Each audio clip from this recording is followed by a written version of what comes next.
Oh my. The sound can only mean one thing, right? It means it's time for Wild and Weird Radio Live. And at some point, I will be joined by Joe. I am not sure where he is right now, but for now, it's just me. So everybody, welcome to the show. Welcome to the Labor Day weekend show. Actually, this is going to be the one where we kick off, I guess, spooky season. It's right around the corner, and I think everybody's excited about that. It's always spooky season here, though. That's always a given. Oh, look, he finally made it. There he is, Yeah, everybody. we had Please a power welcome. outage and it took forever for my stuff to come up. Yep. We had a couple of flickers over here too. We had pretty good storms rolling in the valley. But yeah, it's gonna be a good show. It's gonna be, like I said, the Labor Day weekend show. And we're gonna kick off spooky season officially tonight. Actually, we have a really cool story that someone shared. I'll share that in a little bit for you. First of all, Joe, run down the usual welcome, and all that stuff. Yeah, guys, sorry I was late. That the whole, you know how power outages, even if it's just little blinks, which ours is only a couple minutes. Yeah, The I don't think your mic's working. Yeah, great. yeah, that's how power outages work. I know. So Yeah, I'm coming through the camera mic. yep. Okay, give me a second. Okay. Okay. Well, he'll get that straightened up. It's no big deal. Everybody, I don't know. Let's see who all. I'm going to run down the list here really quick. Thank everybody for showing up. We have Charlotte J out there. We got Anita out there in the house. We got Adam Good. Adam Good's out there. Lisa says, "Oh, Lisa can only watch for a little bit, but is in Salt Lake. Actually watching from the Great Salt Lake. I hope you're not in the actual Salt Lake. That would not be cool. But that's cool. That's the deal. LR, you're out there. Who else we got? We've got Ada Cox right down here somewhere. Boom, right there. Adam, our cult leader. Don't even start on him. Nikki Bennett, welcome to the show. Angie, welcome aboard. Derek, I'm probably saying your name wrong. Derek Williamson, second live attended. Well, thank you for being here. I hope you enjoy it just as much. They're all a little different. I'm not gonna lie to you. Every single live is a little bit different. We've got a little bit of different things going on, and we have different people that show up. And this show is literally yours, so we can get sidetracked and derailed and end up talking about who knows what. Gary Schuler, welcome, and yes, here we go. We've got Delta's in the house. Delta's here. Hello, Spooky Appalachia's over there. LW Marshall, Shannon, Hodgman Furlough. Well, welcome, Shannon. Welcome to the show. Still looking down. Sue Leavitt, welcome aboard. Linda, thank you for being here. Still scrolling, guys. You're talking a lot. West Virginia Medic 511, welcome aboard. Hello from the Eastern Cabell County. Hello. Hope all's well out on that end. Julie Bug's in the house, everybody. Can you Hello. guys see me, or am I a black block? You're a block, man. You're blacked out. We can hear you Okay. perfect, but you're blacked out. Great. One little bit at a time. We'll get you in here. Okay. Art of Crash. Welcome. Bigfoot, Littlefoot. See you out there. There you are. See who else we got. I think that might be it for right now. That's it. Everybody, take the time right now to do the like and the share thing. Let's see if we can get some more people in. We've got a few little things we're going to talk about tonight. One of the really cool things that happened last week was after we did the possible alien in West Virginia story. You remember, with the photo of the little thing in the in the graveyard, right? Well, that very same night, it got shared over by someone, and it ended up on Coast to Coast AM. I woke up to a very high number is what we had here for that video, and it was really awesome. I don't know who shared that out, but bless you, whoever you were. It really got that story out to a broader group of people, and I'm pleased to say that out of like 40 some comments, only like 2 were really heckles, but the rest were absolutely positive. There are things that are going on out there. I actually had a couple people send their own stories over, and we have one that I'm going to read off to you tonight. If you've got your own story you'd like to send, just like this person did, feel free, send it over, and it may get read on the air. It may get put into a report, depending on how recent it was or whatnot.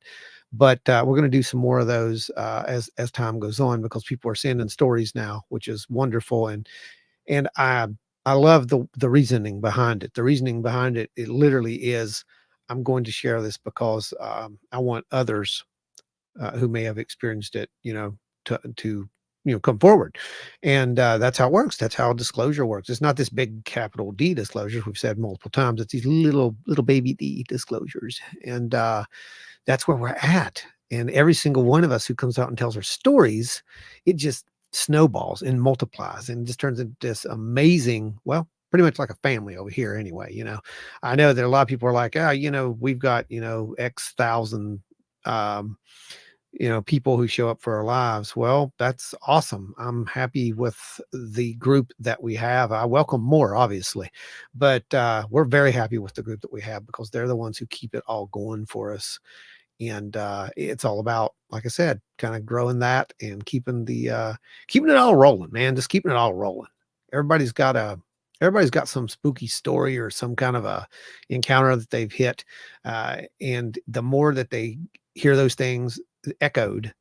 I mean, I've had the same conversation with someone. I just had a conversation with someone not that long ago, and it was just like, we're speaking the same language, and we've never met before. That's how this works.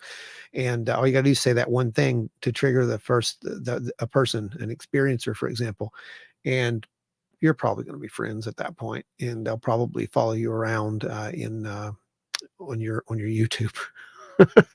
But that's a great thing, and we really look forward to it. We have Dark Wolf. Shout out to Jim's Spaghetti House in Huntington, West Virginia. Want to meet up with Ron and Joe and any other supporters in Western West Virginia. It's actually a really good spaghetti house, by the way, if you folks don't know that. We had a very busy weekend over here at Wild and Weird. We were out filming more for Paranormal Horizons. We got to do some really cool stuff that you're going to see in the future, and it was a lot of fun. And Linda's here. Linda was there for a part of it, and just an amazing experience. Linda, look, I can move my arm, both of them, all good. Actually, it started working that night, which was just fantastic. Let's see. We got Spooky. Hey, Ron, want me to see if the guy with the Grafton Monster sighting story that got sent to me wants to share it? Yeah, absolutely, bud. Go ahead. That'd be awesome. That works perfect. And that right there is how it works with us. Spooky has a wonderful channel over there, and we've worked together from literally day one to just promote the crap out of each other. And that's what we do, man. If you support us, we support you in multiple ways, actually. Speaking of support, I'm not sure when Joe's going to get back, so I'm going to have to do this thing. So you guys bear with me. All right. Okay, so this show is brought to you by our amazing super chatters and donations by Adam Good, LW Marshall, Teresa's Haunted History of the Tri-State, Larry Hose, Ada Cox, Nancy White, Scott Holbrook, Lisa, Finding the Trackway, Tommy Swagger, Pat, Seth Beans Lamel, wherever he's at. I don't know. Somebody send Seth a message. I don't see him. Small Town Monsters, of course, Eyes in the Woods, James Nelson, and the rest of the super chatters, Dewey Edwards, Spooky Appalachia, Guitars and Chains Craig, Travis Rednick, Jeffrey Steele, Russ Bailey, Chris Coots, Bigfoot, Littlefoot, Terry Summerfield, Sarah Ramsey, Julie Bug, Donna Ho, Angie Breeden, Jen Clower, Jamie Snell, Ike Fowler, Ashley Hilt of On Wednesdays We Talk Weird, Lotus Flower, Wendy the Pooh Bear, Asher's Creation, and Spirit Brothers Paranormal UK.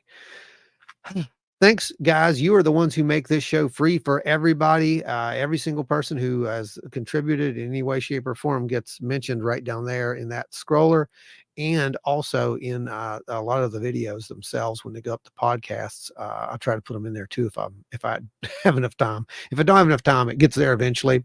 So if you don't see your name in the credits at some point, doesn't mean they'll never be there. It means that I haven't gotten to it yet because I'm trying to like do 3 or 4 things at once, and I'll get to them. Don't worry. You're very appreciated, obviously. But yeah, that's everybody who's ever contributed here so far and just keeps the show free for everybody. So thank you, guys. Blessings, blessings, blessings to all. So let me check that message because it's probably from Joe. Let's see. No, it's actually not. Ike has a power outage, so he will not be joining us, actually, guys. There's some bad storms rolling through the area right now, so we're gonna see what happens here and how long we can stay on, but we're gonna try our best. So that being said, I'm gonna try to keep up with everything that's going on here until Joe gets back. Bear with me.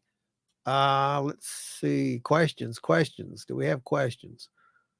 Let's see. Awesome. Speaking of support, sharing out. Thank you, my friend. Yes. Everybody else do so too as well. That would be wonderful for you to do that. Wait. Fish sandwich. What? Where's a fish sandwich, Dark Wolf? Talk to me. You're speaking my language now. When you speak seafood, that's my language. I want to hear it. Let's see. Okay, good. Sent Beans the message. Good deal. Keeping it free for all time. Yes, that's exactly what we're doing. And so, all right, I think I'm caught up now.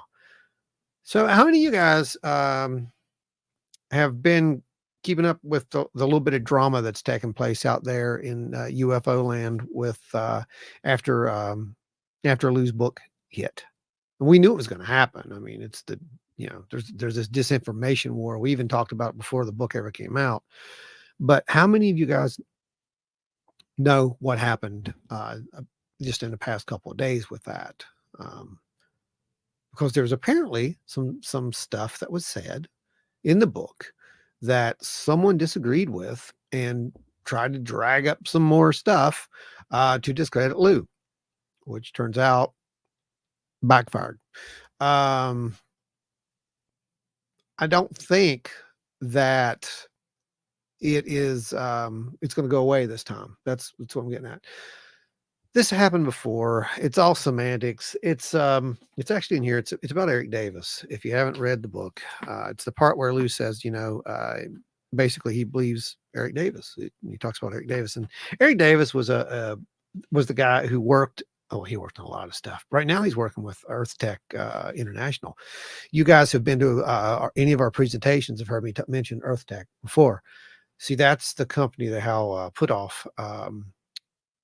Well, it came out of Hal Puthoff's. What was it called? Oh, I can't think of the name. It was Institute for Advanced Studies. That's what it was. In 1990, I think 1990.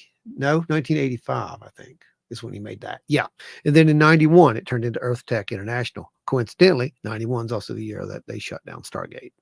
Just saying. But yeah, so this guy, Eric Davis, he joined him in like 2004 or something like that. But he's now the chief science officer. So basically, it's all about words and wording.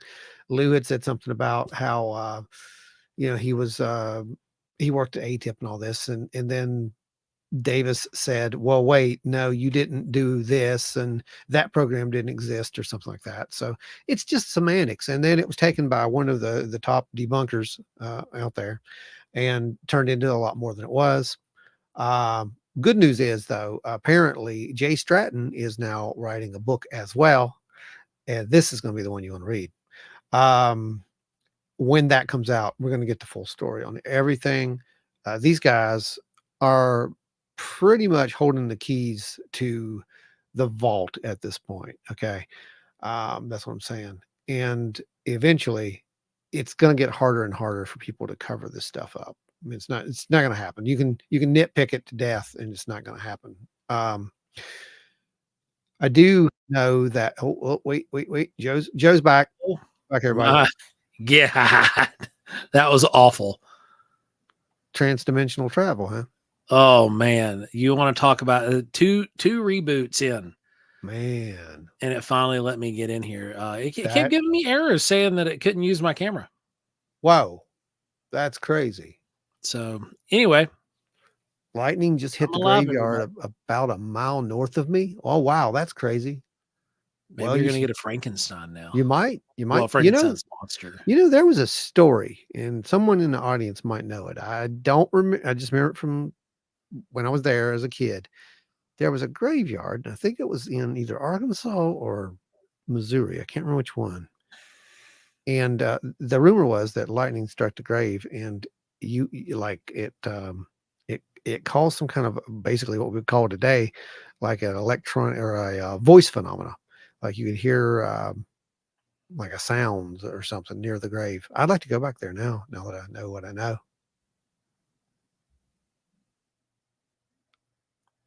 That is a pretty interesting story. Yeah, it's weird. Non-believers have simply never took the time to look up. Saw my first in early 60s. This whole guy doesn't need any convincing. Thank you, WB Medic 511. You're absolutely correct. You do just have to look up or around for that matter. We've seen some stuff at this point that definitely challenges it challenges your thought pattern. Let's put it that way. I think that's the best way to put that. That's the most. Yeah.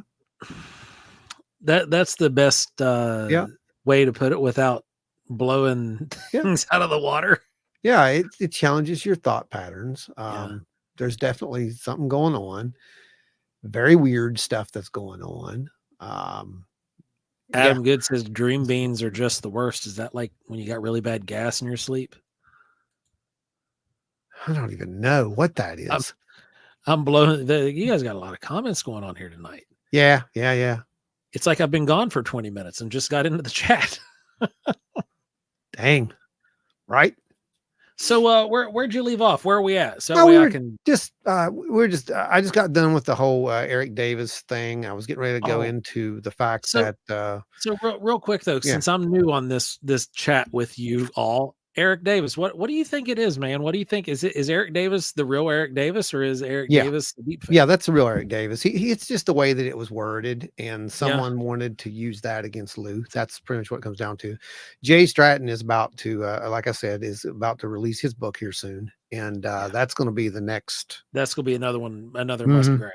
Yeah, and that's the whole point. I think that's what we're going to see are these guys. And you got these people who are like, oh, they're just making money off these books, guys. You don't make money off of books. Okay. That's like saying that, you're going to make money off of the CD that you're selling on the corner. Unless you're a professional rock star, it ain't happening. You're going to lose money making those. Trust 100%. Me, I know this. Been there. Been there. Done that. Got the CD around here somewhere. I don't know where the heck that is. I don't even have that. Ours turned into shot put. Oh, did it? Oh yeah, it was. Oh wow. I think there's one. I take that back. There's one like it wasn't even the real copy. It was a ripped copy that I kept. That I let Kelly listen to once upon a time. Was the quote from Jim Lukatsky and Lou correct? I heard Jim was saying Lou was head of nothing. Could be misinformation. They're hinting hard, trying to discredit Lou. That's the one I'm talking about, Liz. It was taken out of context, though. It wasn't exactly what he had said. He said that he wasn't the head of ATIP, that ATIP didn't exactly exist at that point. It was still ALSAP. Again, tomato, tomato, potato, potato. I don't care what it was. The point is that's what it would be. There's another one you're going to hear real soon. There was an interview that got played today or last night from Ross Cohart.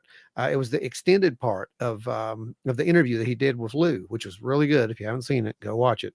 But there was a part that he had to leave out because of editing. Trust me, I know how that goes. But it was really good because he was talking about Grush and he talking about how of a stand-up guy he was. But he said something about working with Grush on Space Force. Oh my God.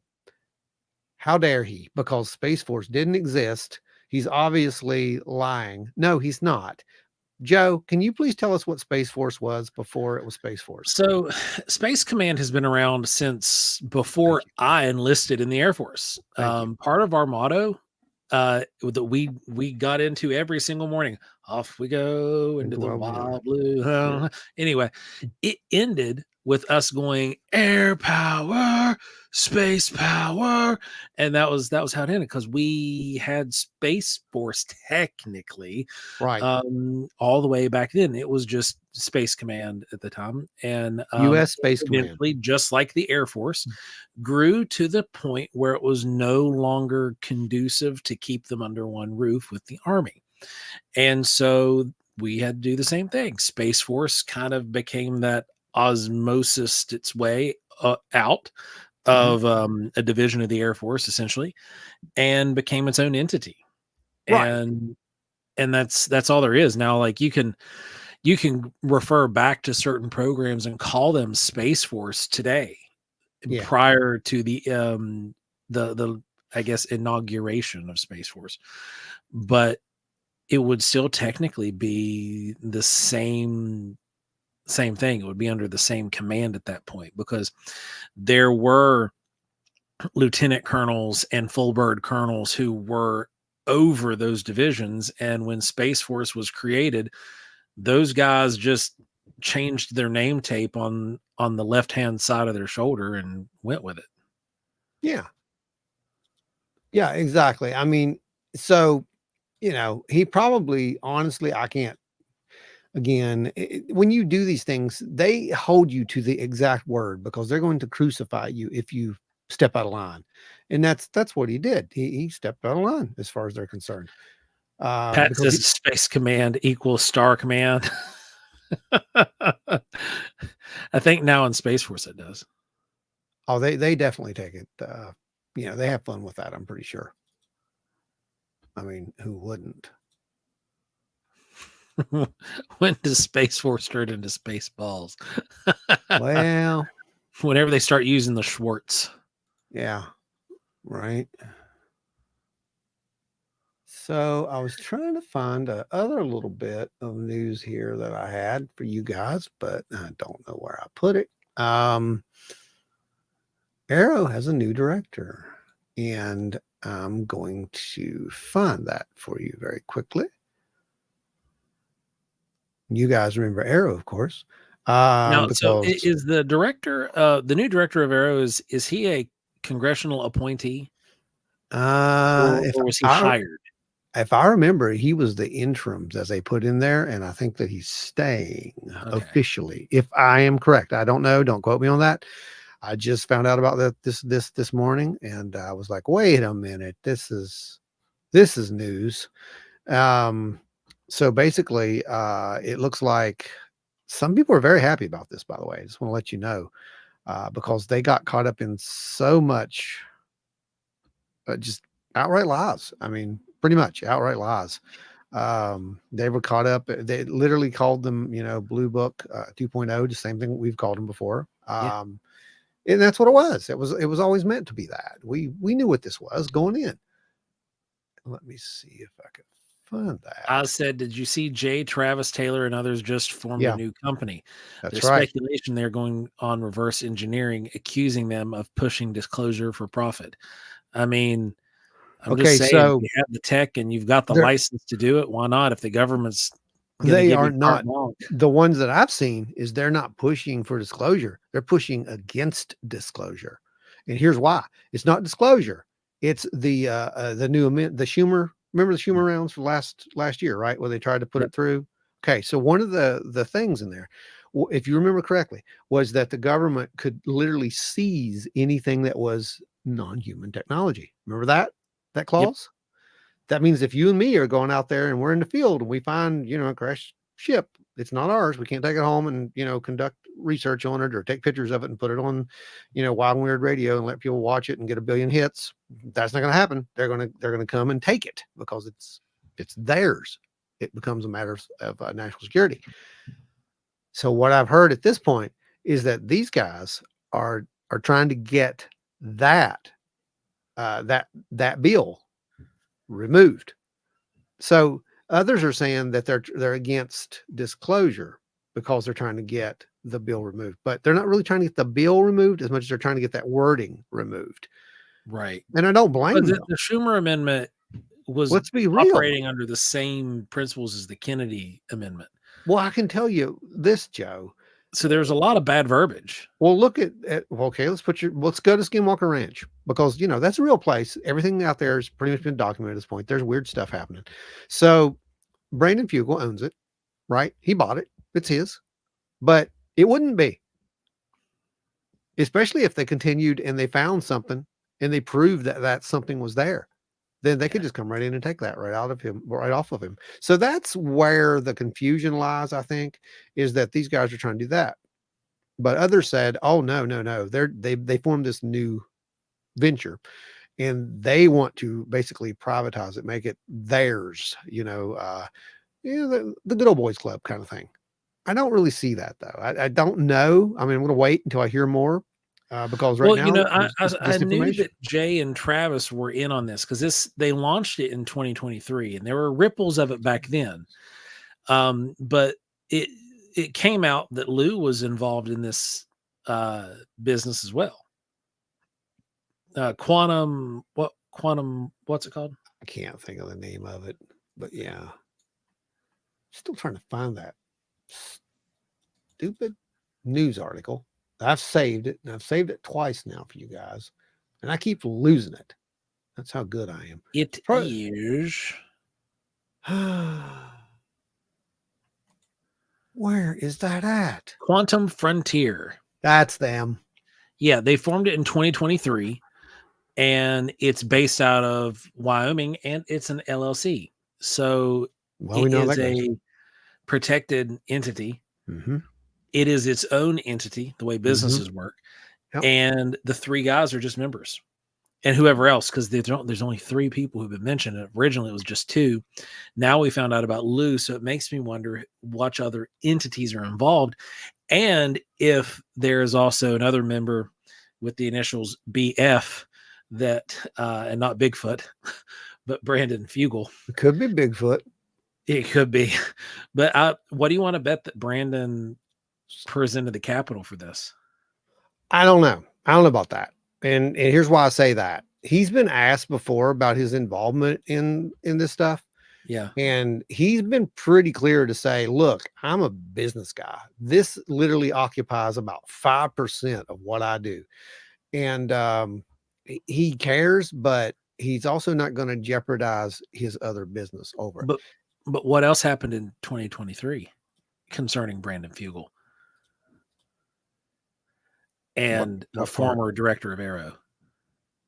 Oh, you mean personal at that point? It did get personal at that point. You're right.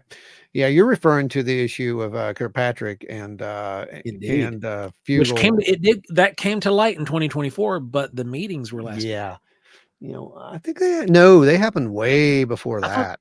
I thought the meetings were early last year, early 2023. No, they happened way before that. I thought it was right when he took over AARO. No, it was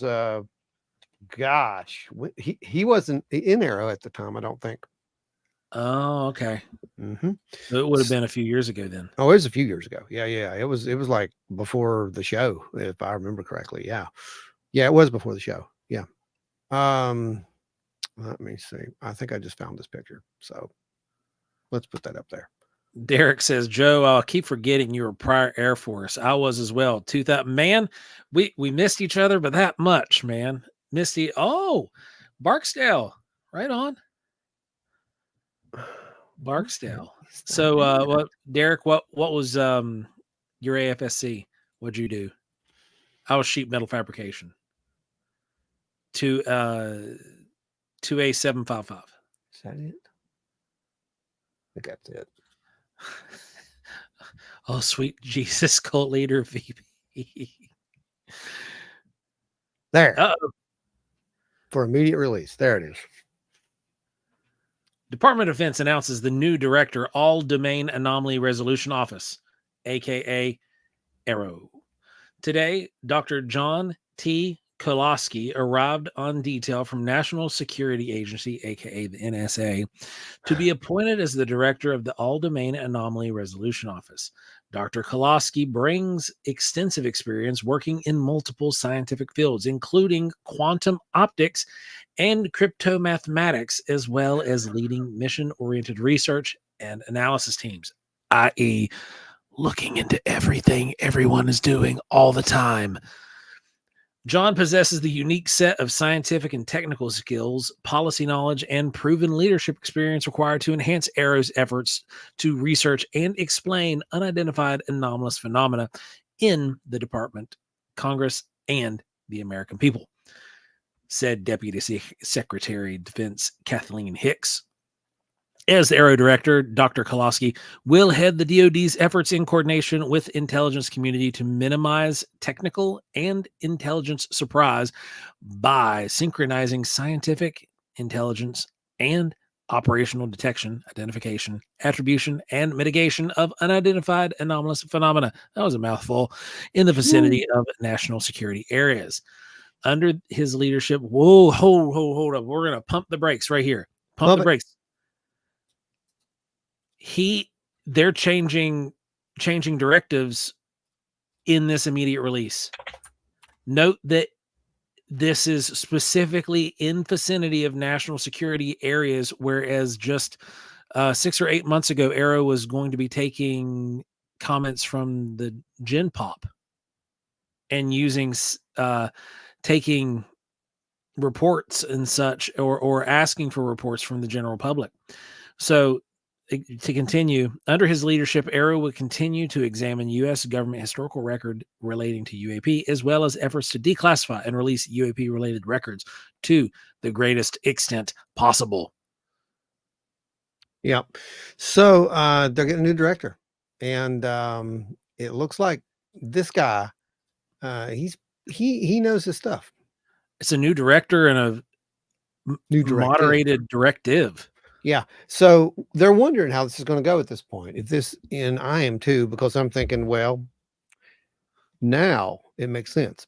Yeah, Seth finally made it. His internet is garbage, so hopefully this comment makes it through. You made it through. So the thing being is we've got a organization, AARO, who was literally a whitewash campaign for UFOs. Again, just right out of the playbook of Blue Book, right? I mean, the exact same thing. Oh, yeah. The only difference is the era that it occurred was not the Blue Book era this time. They didn't get to just sweep it under the rugs. There's too many people who came out. There's too much stuff there. So AARO gets caught in a lot of misinformation, documented this time. Can't hide from it. And they literally have egg on their face. So now they need somebody to make them appear more credible. So is that what this is all about? Are they going to use this guy to be like, well, you know what? We can't explain every single thing. Is that what we're going back to? Like is that what's happening here? You tell me, because I want to know. Some people, including Ross Coulthart, is like, well, let's hear him out. I mean, he looks like he's a good guy. He's heard great things about him. There are people who are mumbling around saying this is the guy we wanted. I do know this for a fact. Before Sean Kirkpatrick got in there to run AARO, the same mumblings was going, this is not going to be good. This guy's going to go in there. This is going to turn into Blue Book. They were right. They're saying just the opposite this time. That's what the chatter is. So let's just see what happens with this. But this could be the crack in the wall that we've been waiting on, is what I'm saying. Hey, I'm up for anybody other than Kirkpatrick. He was a disaster. Yeah. He started off on one side, went to the other, and seemed to be kind of playing underbelly. That he was basically, it seems like he lied about a bunch of stuff. He was he did more lie about interested in the a bunch of phenomena than he stuff. let on, and just fudged a bunch of information for the general public. And they just wanted it not a gone. fan. They wanted it gone. That's the same thing. Did they want it gone, or did he want it gone? Well, it makes you wonder, doesn't it? Someone wanted it gone.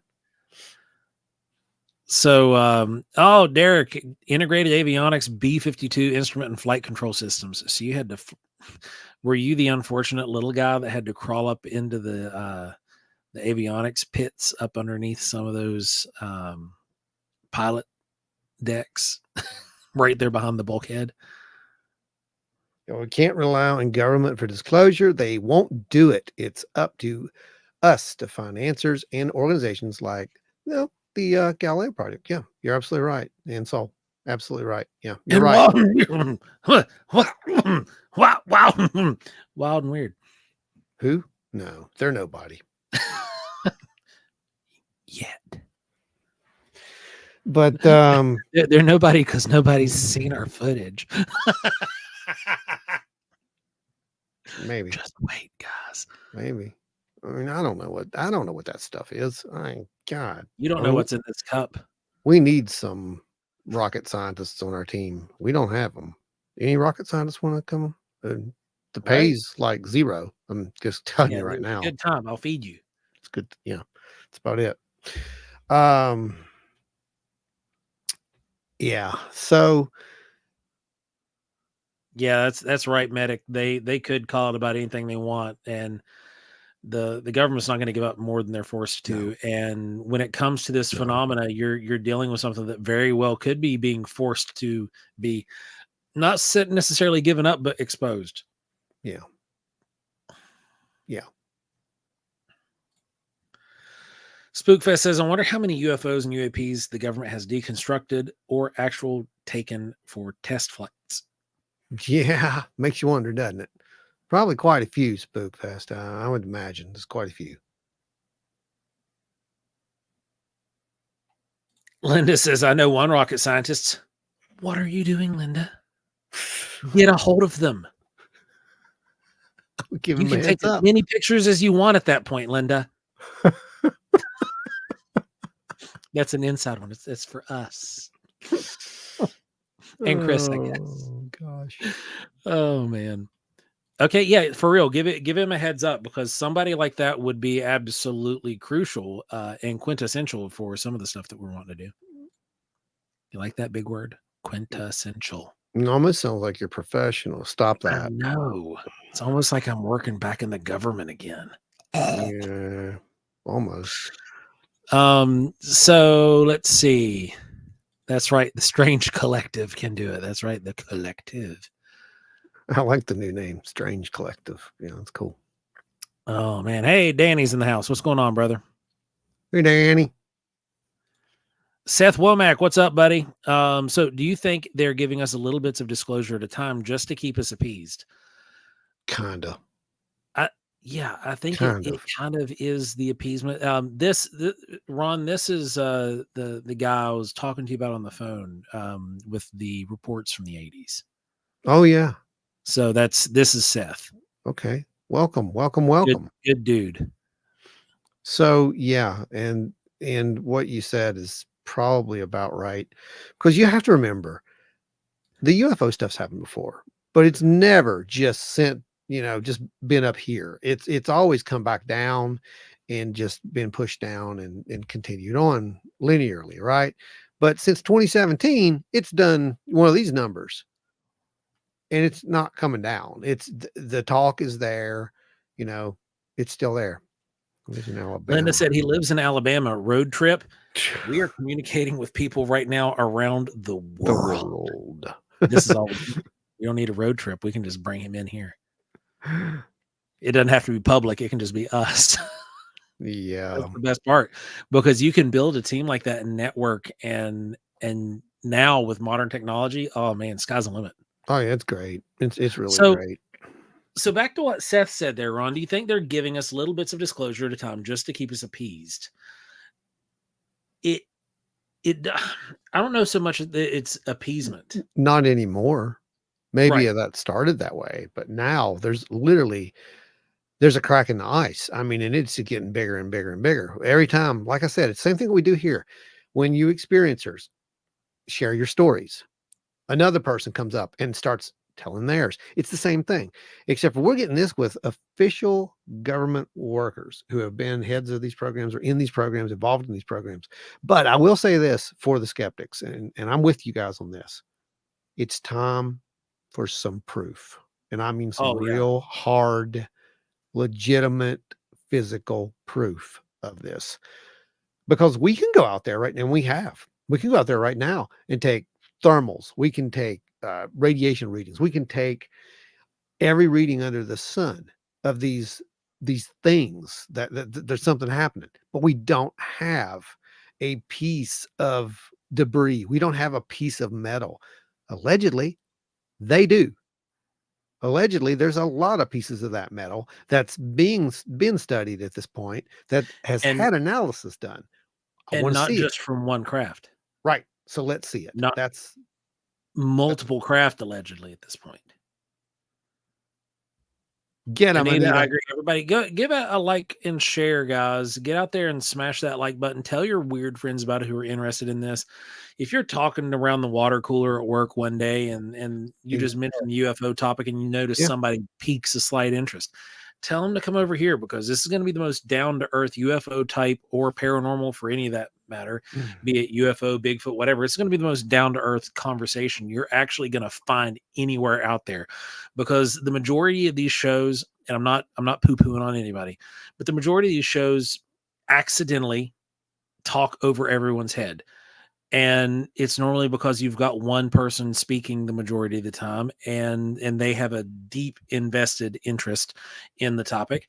And so they speak in terminology that doesn't make sense to the normal person. And we're here to be the ambassadors of this high strangeness and explore and expand on what people's knowledge base can be.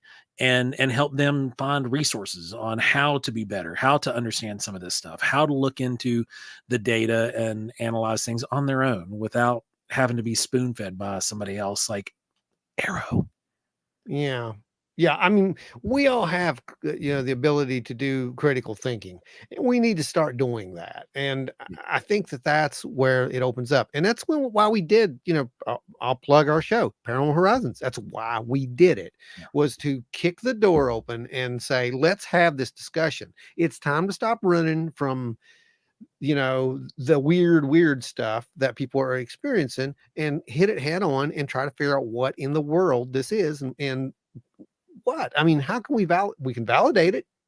We don't know what it is. We don't have to know what it is before, we can still say it is something. It's right there. I've got it on right here. This is happening at the same time that this is. That's called correlation. If we can prove correlation, then we have to accept that there is a phenomenon at work. Proof is Proof. I see it. Okay, Terry said the kicker is that with minimum investment, anyone can catch stuff. The problem is proving what that is. And that's exactly right. Bingo. Couldn't said it any better. That's absolutely right. West Virginia Medic says terrestrial rocket scientists are somewhat useless since we're dealing with physics beyond understanding of Newtonian and Newton and Einstein. I don't know about Einstein, because some of the data that's being released about the tests being ran on some of these materials and the ideas behind how they work are bringing in some of Einstein's more philosophical or theoretical sciences and saying that the Rosen bridge, this is how some of this stuff works, and the mirror dimension kind of thing.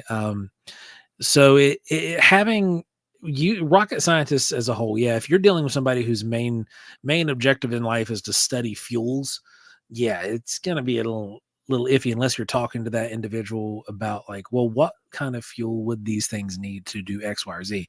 But a lot of rocket scientists are physicists, and physicists don't generally stay in the same sandbox their whole life. They break out of the sandbox. They get into some of the more theoretical stuff and explore and expand on not just their knowledge base, but try to expand that of others. And I'm curious, I mean, look at Travis, for example, the redneck rocketeer. Yeah. He is the prime example of somebody who's analyzing, who's using terrestrial rocket science, but using theoretical physics at the same time. You know, what's really funny about that? Everybody laughs about, him launch the rockets. It's a joke. Skinwalker Ranch, But you got to admit that does seem to trigger some stuff from time to time. And why not do it if you're still trying to gather data, if you're trying to trigger it? It's like going out and launching rockets and trying to trigger what was it they used to do? They used to put the real thin wires on and try to get lightning, right? So they can study lightning. It's the same kind of thing. It's like, if you can do it, then do it. And at this point, it just doesn't surprise me. None of that surprises me. Pat says, you need proof. Let me get some Reese's Pieces and a pillowcase, and I'll get you proof of a flying bicycle. Oh, no. That's exactly right. That was my favorite movie as a kid. I watched that. That's the only movie I think I've ever watched on like repeat over and over and over. Seth says Jacques Vallée. Yeah, 100% right. Jacques Vallée is one of my favorite intellectuals. It'll be wonderful to have Jacques on the show someday. Just to consider that. Man, yeah, how awesome that would be. Yep, it'd be amazing. All we got to do, I think, if we can get on Coast to Coast, we'll be big enough to get on his radar, and then maybe be able to snag him. Maybe that would be awesome. Angie says, I told my dermatologist about y'all today. She's into weird stuff. Sweet. Thank you. Yes, absolutely. Speaking of weird stuff, we did have the paranormal discussion group last night, and Unseen was there. They did a really cool little demonstration, like a presentation about different types of hauntings and stuff like that. It was really good. And there was a lot of people who shared stories, which was really, really cool. If you guys ever get a chance to come to one of those, you need to definitely do it. It's a lot of fun. Seth said, I would love to know more about Jacques Vallée's material collection. Wouldn't you? Especially the one that we were talking about last week. Was it starts with a C. The one where the material melted is like molten metal that they recovered. Yeah. He's got a bunch of different ones that I know. That he pulled out. So unbelievable. I would love to just see some of that stuff. Yeah, it's pretty, and just hear him talk about it. Like really expound on some of the. I know a lot of people, there's another person that they discredited was Vallée because of the book Trinity. They didn't believe the witness that because he co-wrote that book. He didn't write it. He co-wrote that book with someone else. But they said, oh no, they got played by this guy. He hoaxed the whole thing. No, he didn't hoax the whole thing. Right. And there's actually been some evidence that's circumstantial, but there's been some evidence that have come forward recently that says, it might be true. And a lot of the material listings are in that book that you're asking about, that you're talking about. So there's a lot of them. There's a lot of samples. Jabroni, I'm going to do you one better. And we're high altitude weather balloons powered by swamp gas. Yeah. But no, I mean, that is the kind of analogy that people would use for this. I'm not shocked that Kirkpatrick didn't try to throw that one out there. Are you Kirkpatrick, Jabroni? Oh, that'd be awesome. It'd be fun to have Sean on one day. Mothman Festival coming up in 3 weeks. Why are you reminding us of that? Bam! I mean, man, look at that. Any more reminders of this? This is going to be Sunday, September crazy. The 22nd from 1 p.m. to 3 p.m. We are doing a 2-hour long workshop. We're going to be going over high strangeness and the equipment that we use to go and investigate the phenomena. It's going to be a really good time. Anybody who's ever attended one of our workshops knows what you're in store for, and it is an absolute treat, because you will get to see exactly how we use the equipment. You'll get to see videos on never before seen footage. You'll get to see some sneak peeks. You're going to get to maybe even use some of this stuff hands-on in the demo. We'll maybe grab some of you guys as test dummies to come up and use some of the equipment and show how it works. It is going to be an absolute ball. And this is, by what I can remember, the first time someone has ever been scheduled for a 2-hour speaking slot. Yeah, it's going to be a blast, man. I mean, this is going to just be a total trip. We're going to go into some stuff that we don't normally get to go in because of time constraints. I would love to have gone into more stuff. For example, at what was we at last time? Monster Fest, right? Yeah, Monster Fest, too. yeah. And they wanted us to go into more, but we up against, you got to schedule when you're doing these things, these presentations.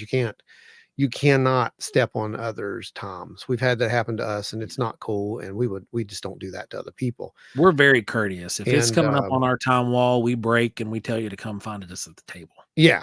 Yeah. And a lot of times they do, which is really it's cool. Just a level of professionalism that we maintain. It's just, it works for everybody to keep the things moving because we do events. We know how it is, and no one wants to be behind that. And Joe was actually at an event where that happened, and it was not fun. So yeah, we don't do that. What I can tell you is that we are going to be showing some stuff that has never been seen. Uh-oh, you're late. Octopus is here. Octo, welcome. And we're going to be showing some stuff that has not been seen. We're going to be talking about some stuff that is, I'm not really sure. Again, it's going to be one of those things that you're going to go out there. If you're there, you're going to come out of this and you're going to be scratching your head. That's what I promise you. Yeah, I guarantee that. Even if you've been exposed to paranormal stuff, you're going to come out scratching your head. If you're a fan of Skinwalker Ranch, you want to be there. That's what I 100%. If you're a fan of Skinwalker Ranch, you want to be at this. And it is, I'm telling you, 2 hours on a workshop, what you're going to walk away with from that is going to be some good stuff. And I can promise that. So Spookfest says, I like ball lightning theory. Super rare, but hey, maybe once in a while. But what's with the triangle shaped or saucer shaped or even controlled movement?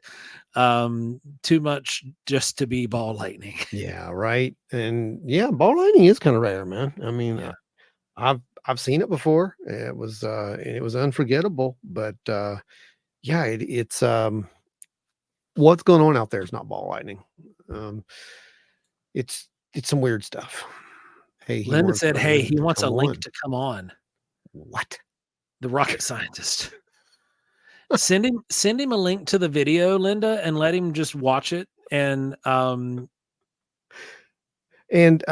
next week we can't do it though, because we have Reverend Carter coming.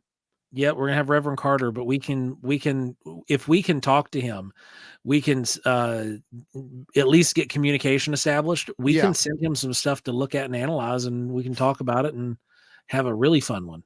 Oh heck yeah, I would love to have that happen. Ada Cox says, Ron, is that the next experiment you're going to do? The rockets? No, I y'all don't know this, and this is just funny, but when I was growing up, man, that's all I did. Me and my buddy, his name was Ron too, my best friend, and we built rockets. We built them all the time, and we actually did some really fun stuff with those. Never once did I think that we were, aggravating aliens, but we did manage to set fire to the neighbor's field a few times. What Coast to Coast was on my radio every night when I would be out supervising on midnights. A lot of people. That's true. But yeah, we're probably not going to do rockets. I doubt that it's going to happen. a drone or two, maybe. But Medic, have her get a hold of us. We'd like oh to talk God, to her. yes, please, please, for real. I'm not kidding. We have experiencers that you can talk to. Watch next week's live. Be here for that. We will have Reverend Michael J. Carter from Ancient Aliens. You may have heard of that show. He's a good friend of ours. He's actually a honorary co-host of Wild and Weird Radio, by the way. He is one of the people that we vet a lot of stuff through. So he's also an experiencer, and that's why. He I think he had his first experience in his like his 50s, and since he has like come into just trying to understand this thing and the phenomena itself as well. Needless to say, we've become best friends pretty much overnight. But he gives some really good advice to folks who have had encounters. Scott, this one's going to be really a blast just because, it's free. So come on down. All you got to do is bear with the crowd at Mothman Festival and get in there and just take notes. I would suggest you bring a a notebook. Yeah, it's going to be fun.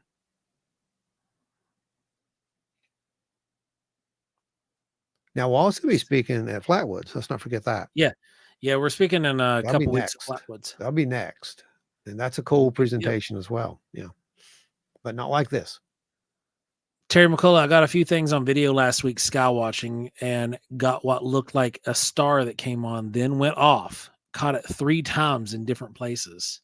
Wait, what? Did you say it went on? How many times did it come on and go off? And what day? What day was this, Terry, particularly?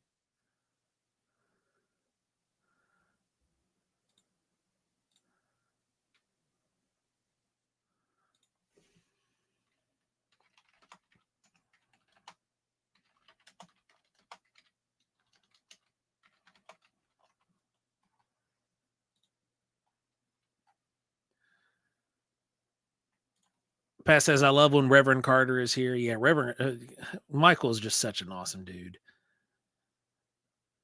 Yeah, he's amazing. Oh, man, I'm sorry to hear that, Medic. Oh, no. So if you want to share the story, if your wife wants to share the story, now, reach out to us. And Medic, I want to tell you something right now. This is why we've seen it multiple times. These people who've had these types of experiences, right? They won't say anything to anyone publicly, and once they're gone, the story's gone. And we have pretty much tried our best to make sure that everyone is, safe and able to do that in our company and in our circles. That's one of the things we do, try to keep the stories alive. Terry said it was last Friday night. Wait, what? Friday night? Friday night. So it was the night before. Night before. Yeah.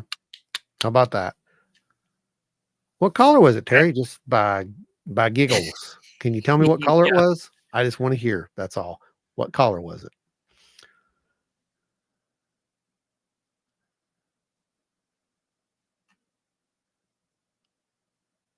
Whoa, check that out. Last daytime sighting was last Thanksgiving. My grandson had set off a rocket about 5 minutes before we saw it. Yeah, I splashed that one up a little bit ago. I didn't see it. When we were talking about the rockets. That's funny.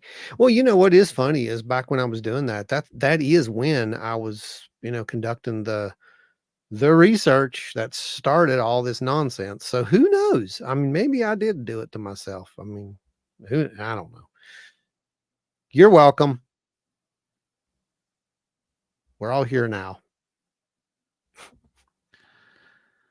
Man, so you guys are going to be seeing some experiments in the future. The next set of experiments are something that has, by what we can gather, never been done before. We can't talk about those, and you're going to have to wait a long time to see them at this point. But it's really, really fun.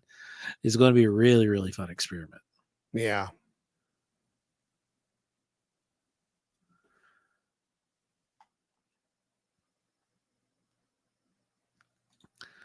Tony says, I just read a report from the 60s where a round UFO with an eye in the center was explained as St. Elmo's fire. Oh, that's easy. Mental gymnastics. I guess. Must have affected the EM field and changed their perspective. Right. So have you got a chance to read more in Imminent? Yeah. So let's talk about that for a minute while we're waiting on some Terry's answer here. Yeah, and you guys ask questions, by the way. Right. Yeah. Feel free to That's ask what questions. tonight is. Any question. Tonight's kind of we had a very, very interesting weekend. We can't talk about it at all. We can say that we had some very interesting activity that just so happens to correspond with what Terry was experiencing. Terry says, I saw it on the psionics and I just showed bright white. I didn't see it with my own eyes, only lasted a couple of seconds. So it's only in the infrared spectrum. Yeah, that one was only an infrared. We actually had a visible, which was really cool. Yeah. But a couple visible. Yeah, a couple visible. But yeah. So anyway, as far as the book goes, what aspect, what are you wanting to address Well, there? we got people rolling questions now. So go ahead. Yeah. That was just going to be a space saver. Oh, okay. Go ahead. You're fine. Yeah, I'm good with questions. So Seth brings up, I would love to have had conversations with some family members that have passed on. I had a great uncle that worked security for NASA from 1968 to 2003. I can only imagine some of the stories. Can't you though? I mean, Man, imagine some of the stuff that these people have taken to their graves with them. Mm-hmm. You know, even though, you know, if you know that there's more beyond this life and they now know the answers, but man, wouldn't it be nice for them to just share it a little to us before that? It's such and that's why it's so crucial to collect these stories and not just collect them, but compile them into a database format to where that way you can compare them to other stories, other encounters that are, you know, occurring right now, occurring today, and how we could be able to cross-reference that data from the past. It's so yeah. Angie, thank you. Yes. Thank you. Give it to her.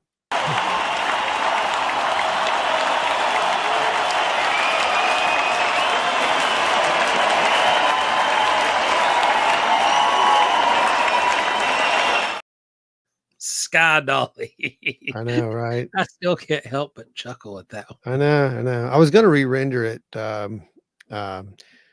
with Jimmy in it for Jimmy Buffett Day, which is this tomorrow. For those who don't know. And I was like, nah, I don't have time. I got too many other things to do, but I was going to do that. Medic says, I was watching a show on TV about UFOs over Illinois and she came by to visit. She asked what I was watching and I told her that these cops in Illinois saw a UFO, the same UFO as we saw, just out of the blue. Wow. Anita said, I wonder about my family as well. My grandpa was involved in stuff, but nobody would talk. Yeah, man. I mean, it's so common. And that's what we're trying to do is break our own walls down around here by getting these people to talk and, you know, about their experiences and things that have happened, you know, because we find these patterns, and the patterns are that they've had experiences, you know, usually in the early childhood. They'll have some weird sighting or something they can't quite explain, or a weird memory, something like that, which is what happened with me, you know. And then you trace it down and you're like, wait a minute, this connects to this and that connects to this. And pretty soon you're having all these synchronicities. Next thing you know, you've made a podcast and you're asked to make your own series. It's just weird how that works. Yeah. Medic says the discussion got pretty deep. She couldn't locate the sketches. We couldn't either before she passed. Wow. And That'd have been something cool Wow. to see. Yeah. But yes, Angie, keeping it free for all Thank you. time. Thank you, Angie. Thank you. Thank you. Multiple thank yous, many blessings. That's how we keep the show rolling, folks.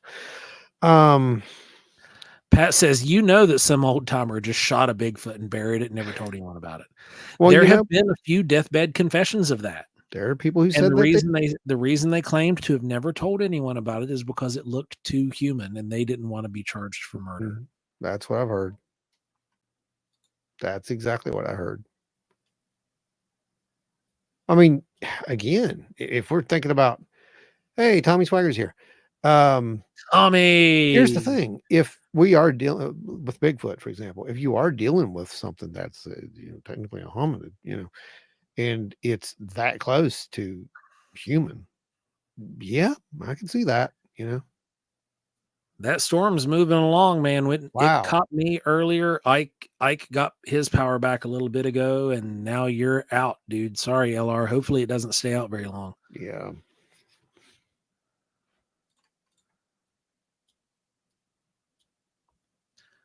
And he just said, well, the big UFO my family saw, Mom said it was an experimental Air Force aircraft and to stay quiet about it. I mean, we just never know what they are. That's the problem. But I got a feeling some of them are not aircraft from our government or any other government that we know of on Earth. Well, they might be on Earth, but none that we know of.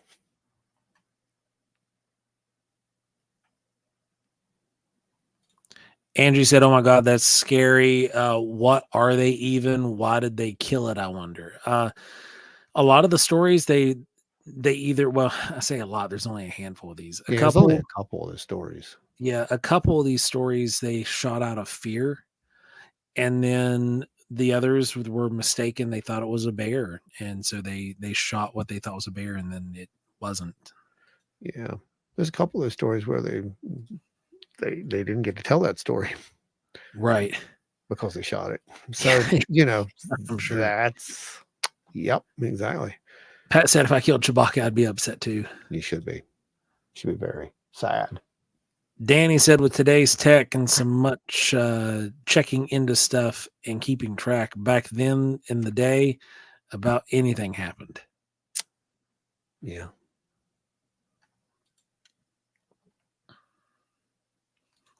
Sad Wookiee noises. Oh, geez. So, folks, how many of you guys have had your run-ins with the something you couldn't quite explain? Because watch this, I'm guaranteed there's a lot of you out there who have. Everything from potential, what we call ghosts, to obviously cryptids, UFOs, strange encounters.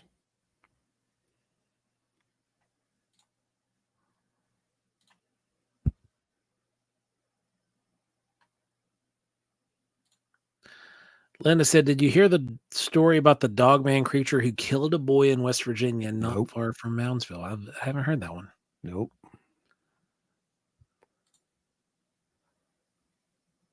You know why? Larry said, I think my wife might be a lizard person. But no, why didn't we hear about it, Ron? Because of that subject right there. Oh, the lizard person? No. That subject right there. Dogman? Yeah, that's the one. Yeah.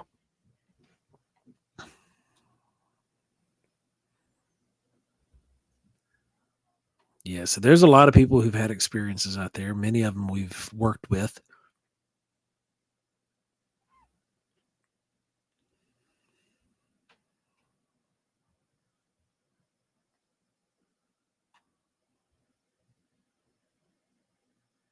So a trooper answered the call. So there should be a there should be a report.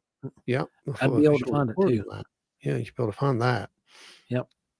Yep, that's true. That'd be easy enough to prove or disprove, wouldn't it? Yeah. Yep. Oh, Angie, because it's not a huggable thing. Let's just say that. Tony will understand what I'm saying.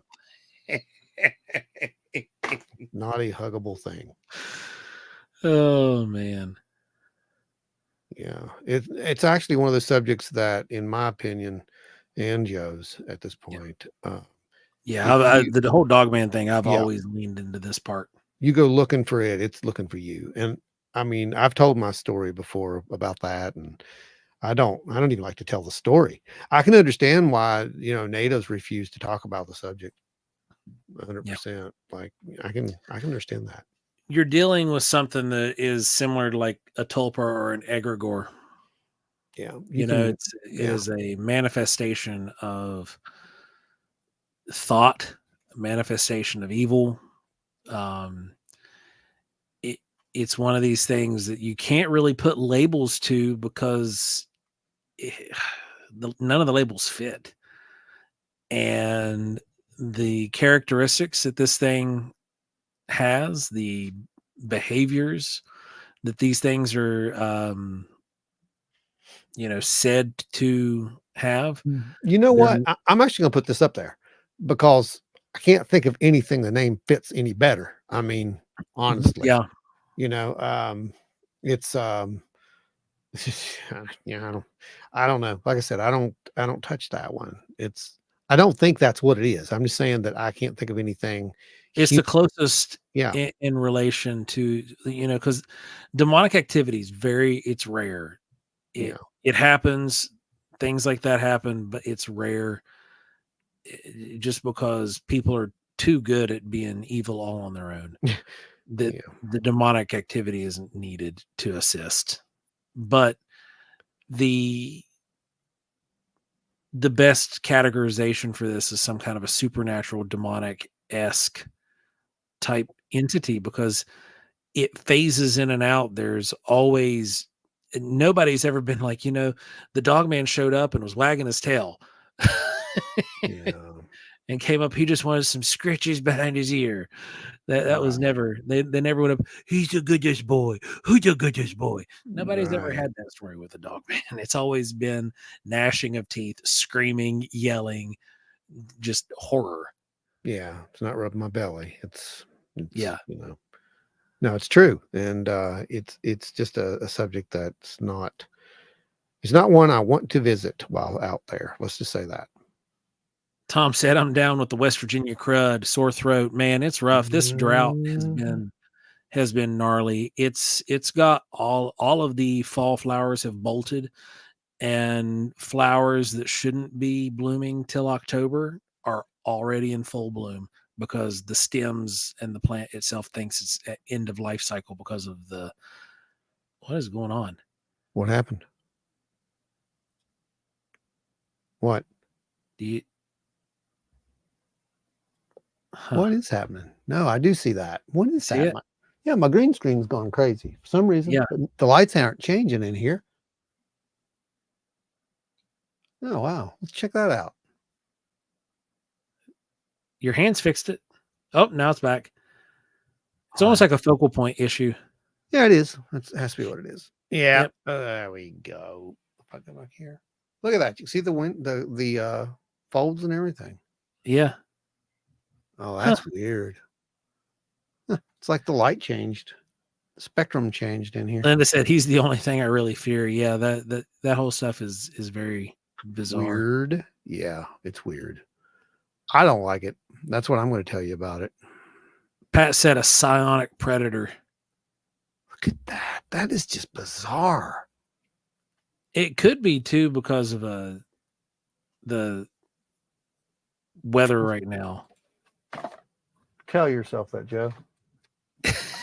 I'm just trying to come up at with this point. At this point, just give up. Just give up and accept it. It's just accept the weird stuff's happening at this point, and that there's, it's like kind of like the hitchhiker effect, I guess, what they call it, right? Yeah. Oz said, did you hear there is an article on APS Physics Journal that discusses how quantum entanglement may generate consciousness? It's the first time I have seen this in a science journal. Oh, wow. That's a big That deal. is, quantum theory and quantum sciences have been breaching the journals this year. It really not even just Good this year, work. just in the last 4 or 5 months. And it all had to do with a drop that the government made, coincidentally, where they talked about how they were withholding theoretical sciences, and that they had almost put a eminent domain on theoretical sciences. Wow. Yea, though I walk through the valley of death, I will feel no evil, for a spray bottle of treats.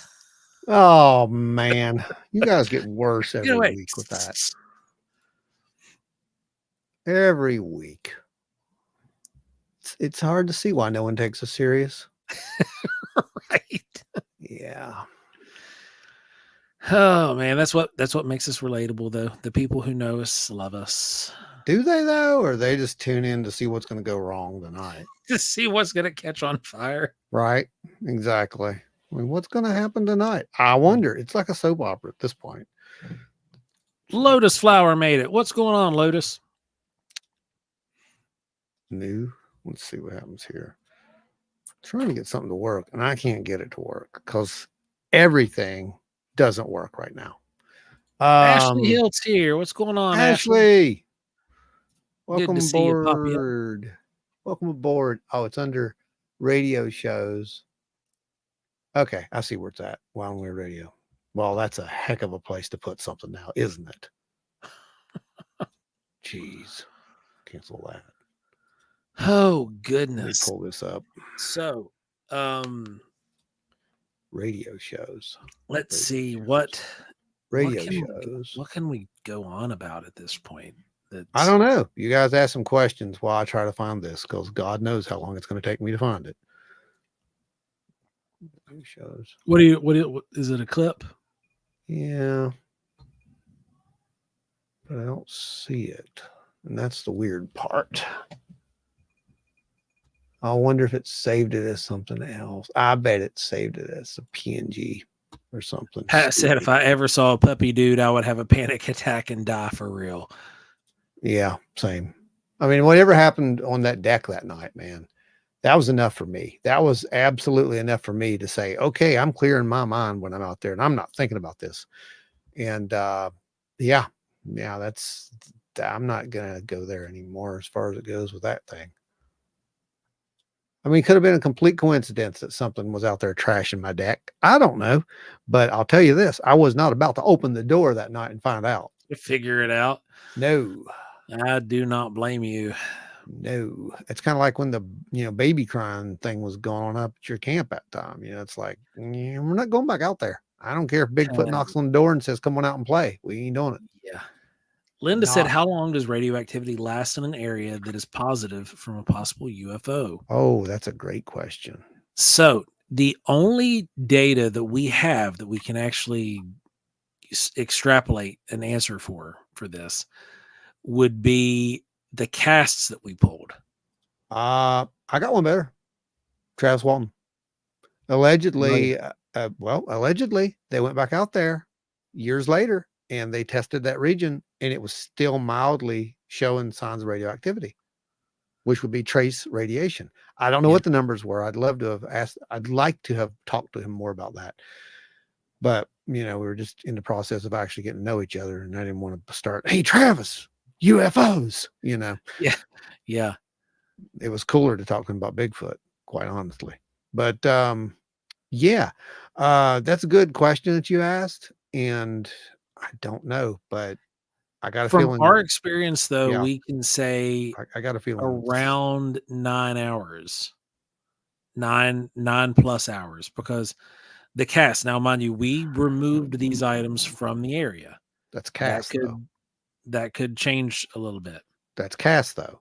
Now, Wineberry, which you're going to see coming up soon, kids, because that's the next episode. The next episode is going. I'm spoiler alert, but the next episode is going to be about Wineberry, and it's going to be the full Wineberry story. So get ready for it. It's going to be a multi-part series, basically within the series, because that's how many episodes it takes to tell the story of this place. And you're going to get to see you know, the radiation and the weird communication that takes place, and make up your own mind. But that radiation occurred about what, 12 or 12 to 15 hours About after, 15, yeah, but it was really low. it was. It was low as always. So I don't know. I don't know what's out there, guys. I just know there's something out there. I know you get tired of hearing me say that, but I can't give you any other answer other than there's something there. If I did, I'd be lying to you. If I said, "Oh, that's a ghost," well, is it? I don't know what that is. I don't even know what a ghost is. And I ran a group called Ghost Watch RIP, for God's sake. You think I know that, but I don't. Pat says if anyone could give Puppy Dude belly scratches, it would be our cult leader, Adam.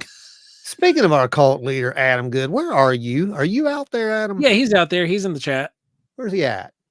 He's up feed. About 35 comments was his last one. Is he still out there? Should be. Here, no, anyway, Adam.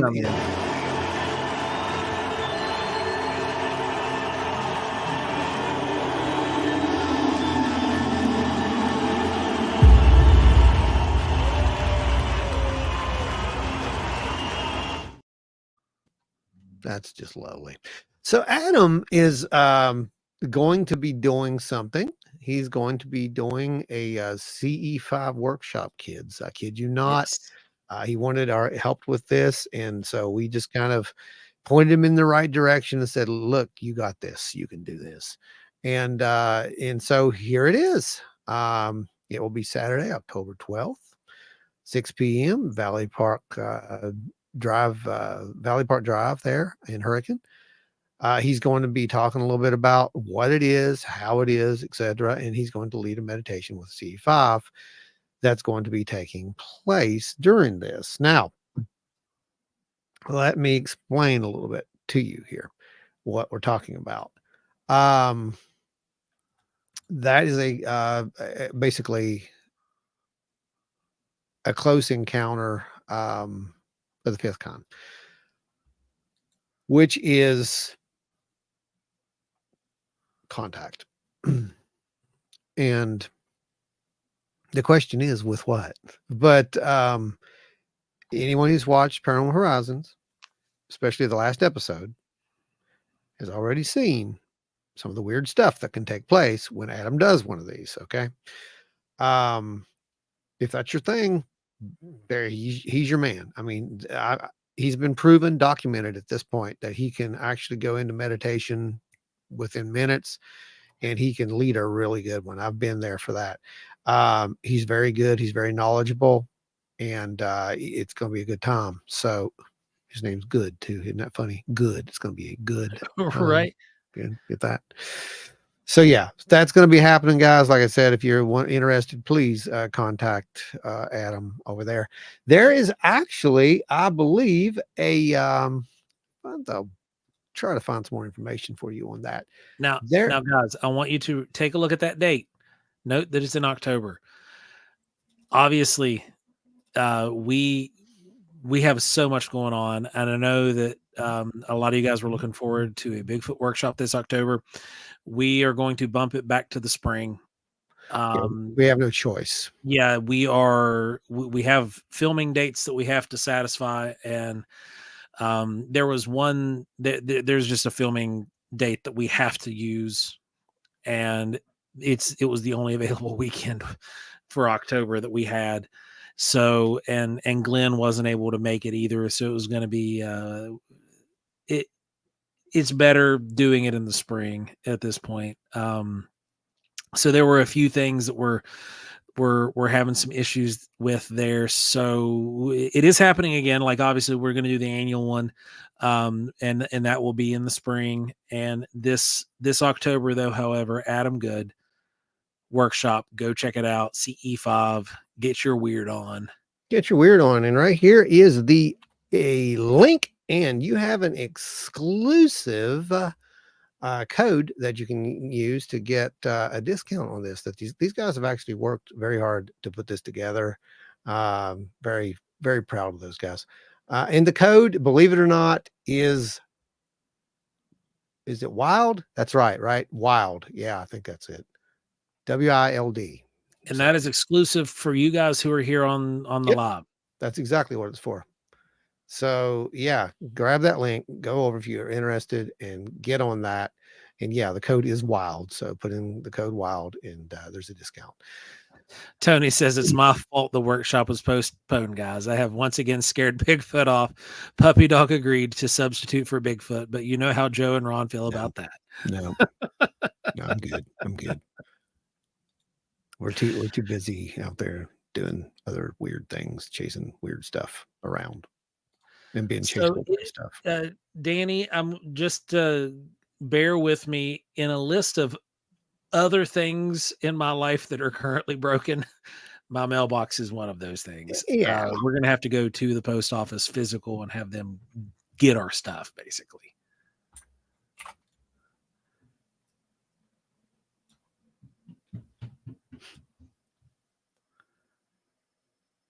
But yeah, go check out the CE5 workshop. It's going to be interesting. It's going to be a good time. Like I said, yeah, it's going to be a good time. He's very good at it. You know, if you're interested in that kind of stuff, man, you're not going to be able to find anyone that's going to do it any better. That's for sure. And he's not, you know, hiring planes to drop flares. And he's not trying to sell you snake oil either. No, he's not. This is real deal. He's very good at it. He is an experiencer. I've said this before and made some people mad. He's an experienced experiencer at that. And but that's what he is. I mean, he's had some serious experiences throughout his life, and you'll get to hear more about that then, and you'll get to hear about, you know, more about that in the future as well. But it's going to be a really good time, so everybody's going to have fun out there. And I am trying to find something else for you fine folk. Let's do this. Nope, let's not do that. I did that wrong. Okay, so let's do 20. Nope, let's do 2048. Yeah, let's do that. There we go. See, this is a fun little tidbit, Ron. You're going to get a kick out of this as to why I believe our mailbox is not working properly. There's a 8 foot by 10 foot something crammed in the box. Oh God. Yeah. What do you mean crammed in the box? You can't cram a 8 foot something into the box. It's not a TARDIS. They think it is. Did they seriously do that? Oh, I'm dead serious. Did you take a picture of it? Yeah, I have to have them come remove the stuff. Oh, I can't. That's insane. Yeah. Why would they do that? I have no idea. I quit asking questions. That's unbelievable. LR, good night, buddy. Have a good night. Adam, good anytime, brother. You are executive producer #1 in our book. Not going to be happy. Not going to be happy if they damaged it. That's all I can say about that. Nope. Unbelievable. All right, let's see if I can find this thing. Art.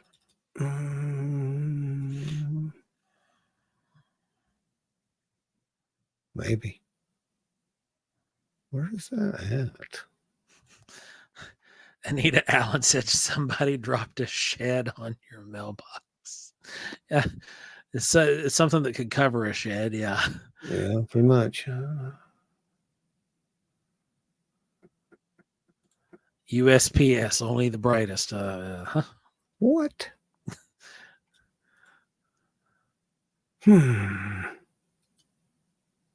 Oh, I know where it's at. It's in here. Somewhere under prints.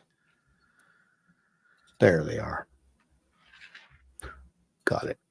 So also in another really cool little exclusive that I was going to tell you guys about, there's a couple of really cool things that's going to be coming up for you folks who are at the Mothman Festival. I'm going to give you a little hint right now, show you a little something that's going to be coming out.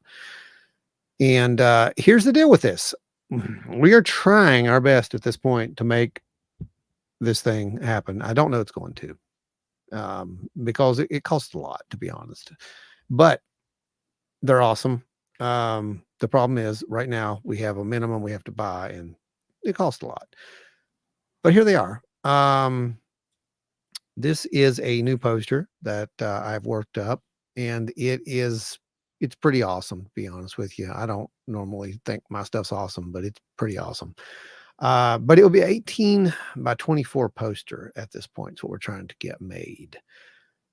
And it's probably around $20-$25 a price point, I'd say, to get this. But that's the poster size. If it is not poster size, there will be a smaller version that will also be available. I'm just letting you know, every year we do a exclusive for the festival for our end, not for the festival. It's not related to the festival any other than, it's ours. We make exclusives at our booth for the festival that you can't get. But this is going to be this year's, and there it is. That's where it would start. I rather like it. It has, like I said, some of the history of the sighting. It's got some stuff on there that hasn't made it to any books and so forth, so far, which is kind of neat. It's a map that'll actually show you where some things are historically or were historically, yeah, it's a pretty cool little thing. So that's what's coming up for the festival on our end. That will be our exclusive print this year. I just don't know if it's going to be really big or normal size. So letting you know that. Also, we have word on the cards, and I'm convinced at this point, if we can get about 15 to 20 people that we know will pay for these things, we can get these made. So the custom Zinner card deck is a thing that's going to happen as soon as we have about 15 to 20 confirmed. If that's the case, then we'll definitely get into production on those right after the festival. Right now, I'm not producing anything. I'll be straight with you. And we have some other stuff that we've got to get done too. But yes, Adam said the poster is giving me Mandela effect. I thought you all sold this last year on a very limited run. That was a TNT bunker. No, the one he's thinking about, I think you saw it, Adam. That's how long I've been designing this. And it got finished this year, finally, because we got more information. We know where certain things are now, and we can mark them on the map. And that way, people can actually go and visit if they want to. I mean, it's an actual map. It's not to scale, but it is a map. It'll take you some really cool places. What happens to you out there is it's on you. Yeah. Adam's got 4 confirmed guests already for the October 12th workshop. Good job, buddy. Hurricane Park. Good job. Congratulations. I may show up, Adam, to just to film like a little couple snippets of you and put that into one of the episodes that we need to put together.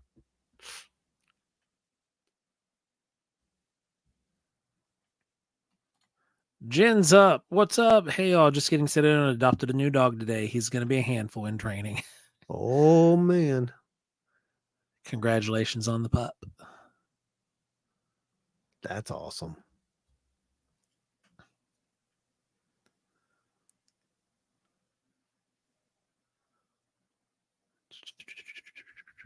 Look, Ashley. Oh, she loves the Men in Black. Yeah.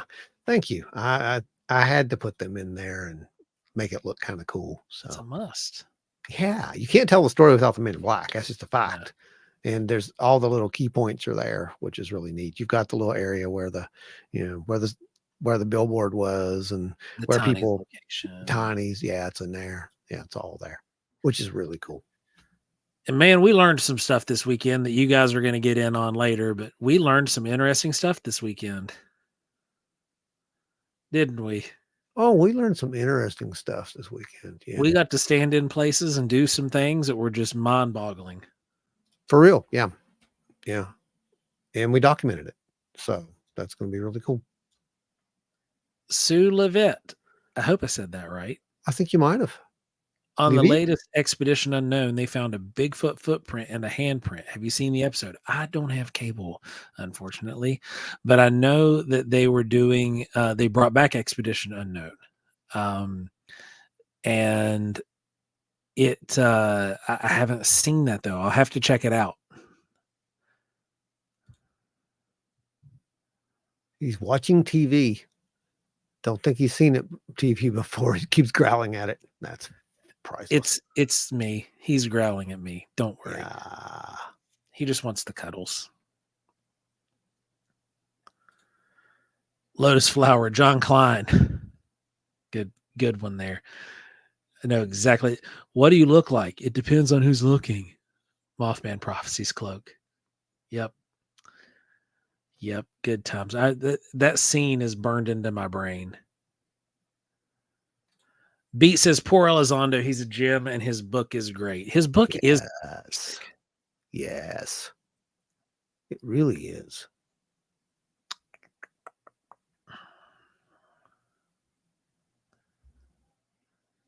I just looked at myself in the camera and realized how funky I'm setting because I'm like so stinking sore from the last few days.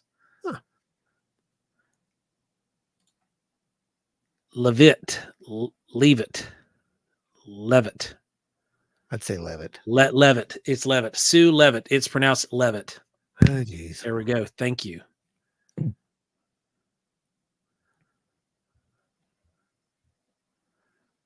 Thanks for joining us, by the way. We really appreciate it. Welcome aboard. How many of you guys are new? And speak up. I see 40 people. You guys can feel free to chime in. If you guys are new, and I know some folks are watching on TV, but that makes the show's different. Yeah, that's true. That is true because I noticed that in the latest metrics, a massive amount of folks are watching our content on TV, which means, in the future, we're going to have to probably address that and step up as far as the resolution game goes at some point. Well, actually, there's been some updates. We'll have to play and adjust, but yeah. So WV Medic says, have you ever seen a craft? Here you go. Maybe a couple.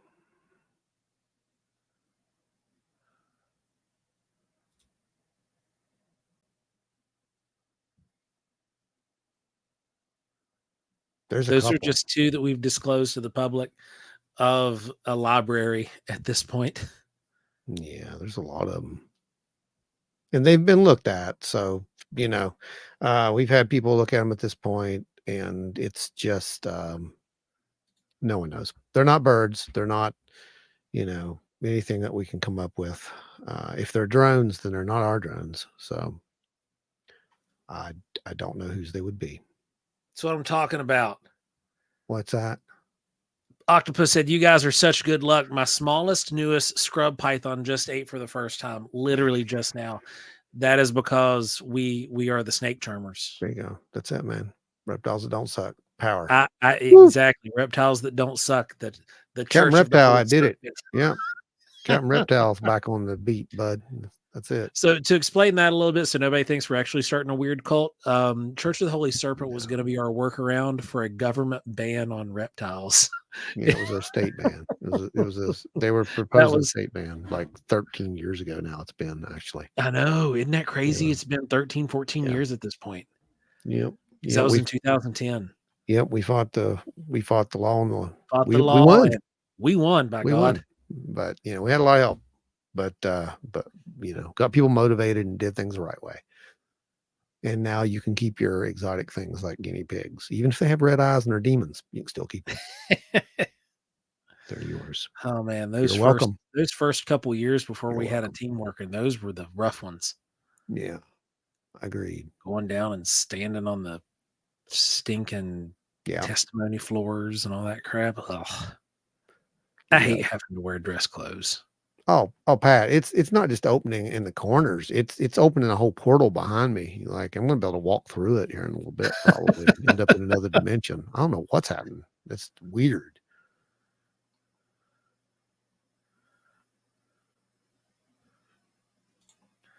Only in West Virginia and Kentucky. No, I think it's right.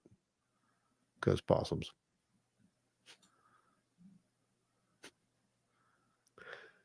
But yeah, So it was. Let's see. Let's see. So those craft, man, we've got several of those craft that are only visible on thermal. We've also got some that have only been visible on infrared. We've caught some that have only been visible on both of those spectrums. We've caught some that have that black warp bubble that has been spoke about on Reddit and see, I don't know what that is. That's my thing right there. That part of it. And I still don't know what that is. I've heard it called that, but I yeah, don't know what that is because honest to it's an goodness, extremely cold ring is what it is it's because we're either, using white hot. but can it not be a contrast of some sort? Like with a Yeah, well, that's traditional exactly camera, what it is. It's contrast, 100%. It's there's just contrast, an colder area around extremely cold something. ring around an extremely hot object Yeah. because it's colder than the background. Oh yeah, it's cool in the background. Much colder. Like it appears just as absent pixels. It's so dark. Yeah. So the way thermal technology works is it's viewing the absence of that thermal radiation. And then you've got extreme thermal radiation in the center with a ring around it that it appears on a lot of these thermal images. It's perplexing. I know warp Yeah. bubble is just it's the same as calling Bigfoot a species, Right. but given the terminology and what people are familiar with, There's something when they there. use it, it's catchy. Well, there's something there. I mean, I don't There know is, what it yeah, is. there is definitely something there, and It's measurable. So the thing though is because we're getting into theoretical physics at that point. yeah. So the thing is, what would because we're dealing with something at this point that has to manipulate gravity to some degree. Yeah. Has to, because you're not seeing Yeah. friction. You don't have the drag, therefore you don't have that scorching orange trail through the sky. Mm-hmm. So even if there's not an occupant inside and it's just a drone, then you're modifying gravity to be able to pass through solid objects, pass through water, pass through the atmosphere with zero drag, Right. and then turn on a dime and reverse back on yourself.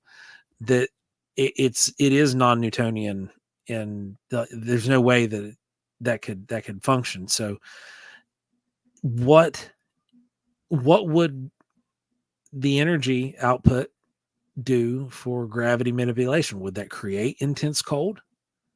Yeah. Or are we dealing with something completely different than a gravity field of some sort? Right. Like whatever it is producing extreme cold. Yeah. I've actually got a picture of one. I'm gonna pop it up here, let you guys see what we're talking about. This is actually from a recent investigation. Lotus Flower says, do we know if these objects have weight? According to the metamaterials that have been recovered, they have grams and certain weights used to describe them. So I would assume if those objects are the same objects that produced the metamaterials in the first place. Right. Because we really don't know. Let's go to F. And here it is. And I'll let you see that. There you go. See that dark ring?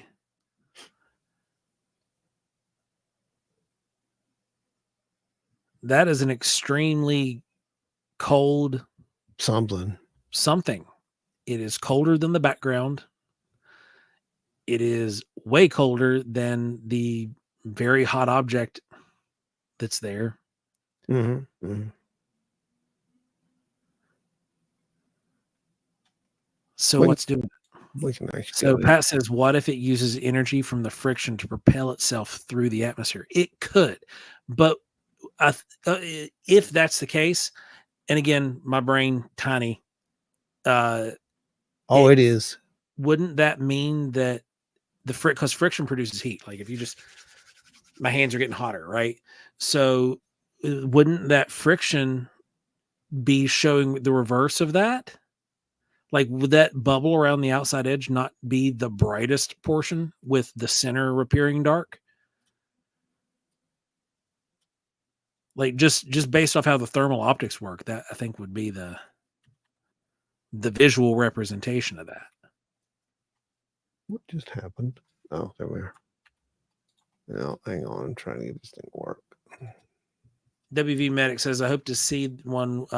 We saw one in 79 or 80. Since I now always have a camera, our experience lasted several minutes. It was observing us, followed us for a mile, scared the crap out of us. Wow. Oh, that's weird. Trackway said extreme cold is associated with superconductors.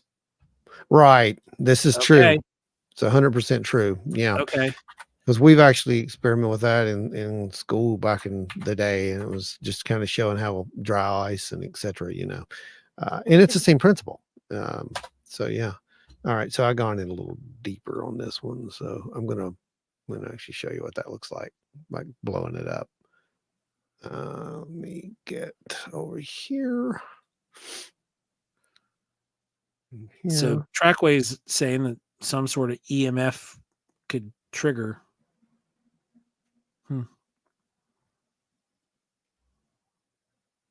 Hang on. Where's it at? I think that's it. Maybe. I'm trying to sharpen it up a little bit here. Anita says, I think you would have an edge where the ambient heat and sucked in energy mix. I think maybe this is how we see the edge of this bubble that's harvesting energy like a ram scoop. Here you go. It's funny you say that. It could be doing that. That's the ram scoop. Yeah. That didn't work. Let me try that again. Save a copy. Let's try this one. Okay. Yeah, there we go. Thermal. Okay, we'll put it in here. And all right. Here you go.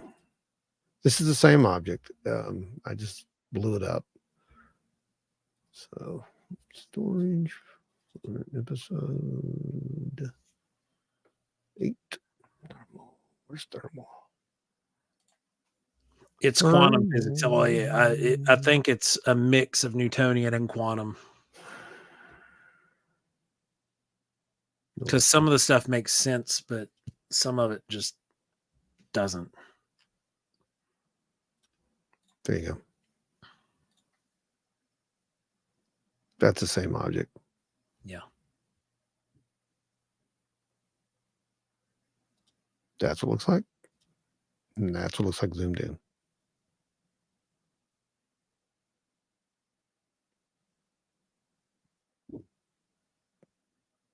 So yeah, I'm not sure what that is.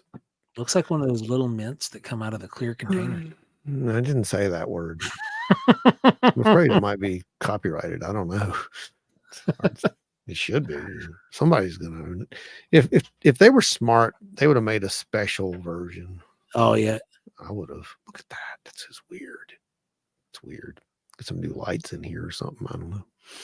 Trackaway was just basically stream of consciousness there. The Philadelphia project was centered around Einstein's theory of altered states, and they used 2 gigantic coils to create a huge EMF. Yeah, that is the theory. We did an episode on that in the Wayback Machine in season 1. Allegedly. That's true. Allegedly.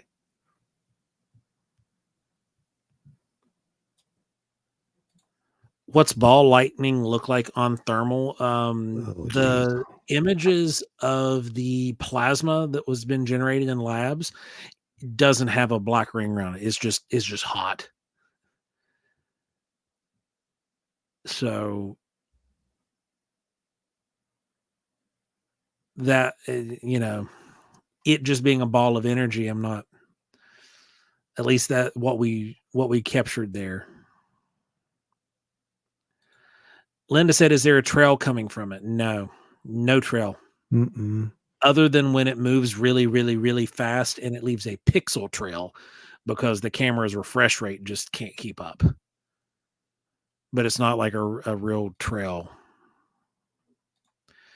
WV Medic says, a couple years ago, I was on a motorcycle ride and one of the other riders told me a story of a UFO he saw in the late 70s. Same craft, same night. I later mapped out where we saw it in the path and continued.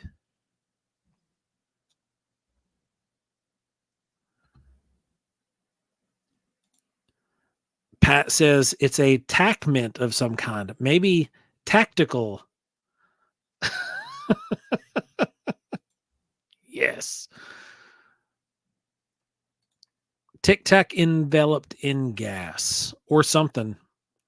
It's enveloped in gas or something. Like what that material around the outside edges is like, that's anybody's guess. I'm sure somebody at AARO knows. Right. That's in labs. It's the lab created, not actual, it's what they think ball lightning is actually. That's the stuff they've caught. Not they've created ball lightning in labs multiple times. It's plasma. Is all it not is. the stuff in the wild, because it's just too dang hard to.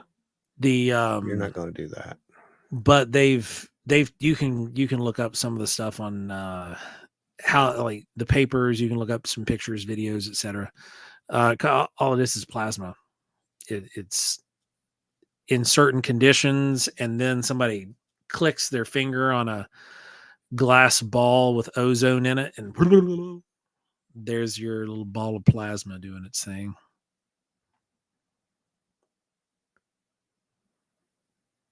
Let's see. The path was exactly where they were camping when they mapped it out. The path was exactly where they were camping, and so they very well could have seen the same exact craft. That's awesome. Ball lightning is my favorite cryptid. Lotus flower, maybe the ring around it is some sort of insulating mechanism. It insulating in it, it's possible. I'm still leaning more into the gravity. It's doing something to gravity, because there's no drag there. Like, at the rate of speed these things are moving, you're going to create a tremendous amount of energy just through friction. Oh, I mean, yeah, you're going to, and you might be able to pick that frequency up and, on some other devices at the same time. Yeah, you could. Just saying, that could happen. So when that bubble goes off, when they turn the bubble off, or it turns the bubble off, whatever it is, then you pick up those frequencies. Yeah. I mean, that could happen. Ball lightning equals orbs. There's been a lot of people. There's a lot of people think that. But ball lightning is such a rare phenomena. I got to be honest with you guys. No, I don't think so. I mean, there's a lot of things that I'll just say, oh, we don't know. We need more data. We do need more data, but I don't think that's the same thing.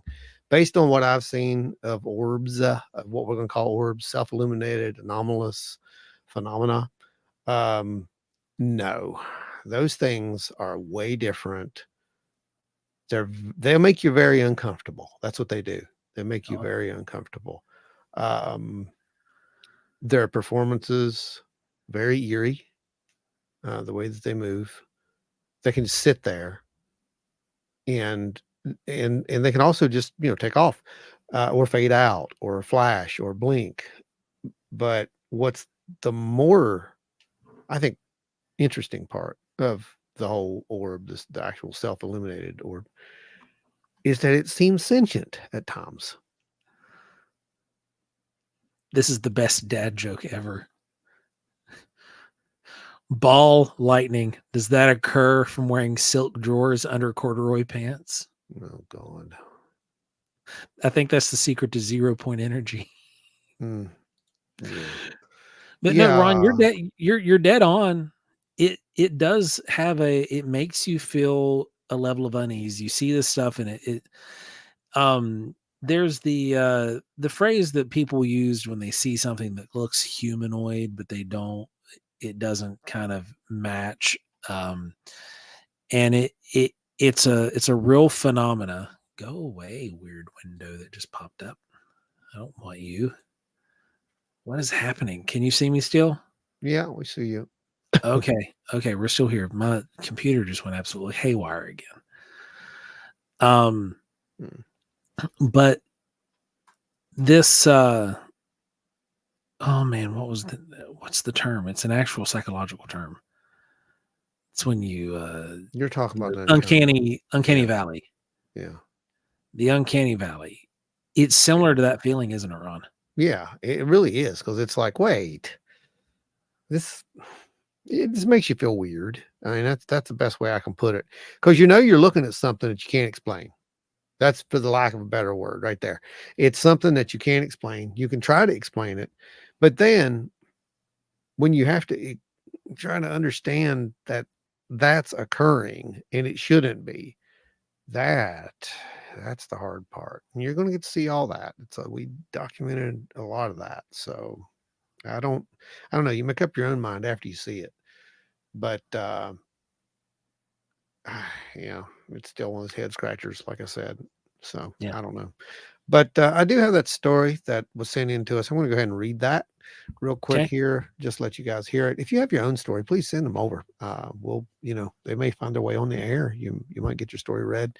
Again, anonymity is a guaranteed thing unless you say otherwise. So, let's see. Hold on, wait. We have a thing for this. We used to. I don't think it's here anymore. It might be gone. Yeah.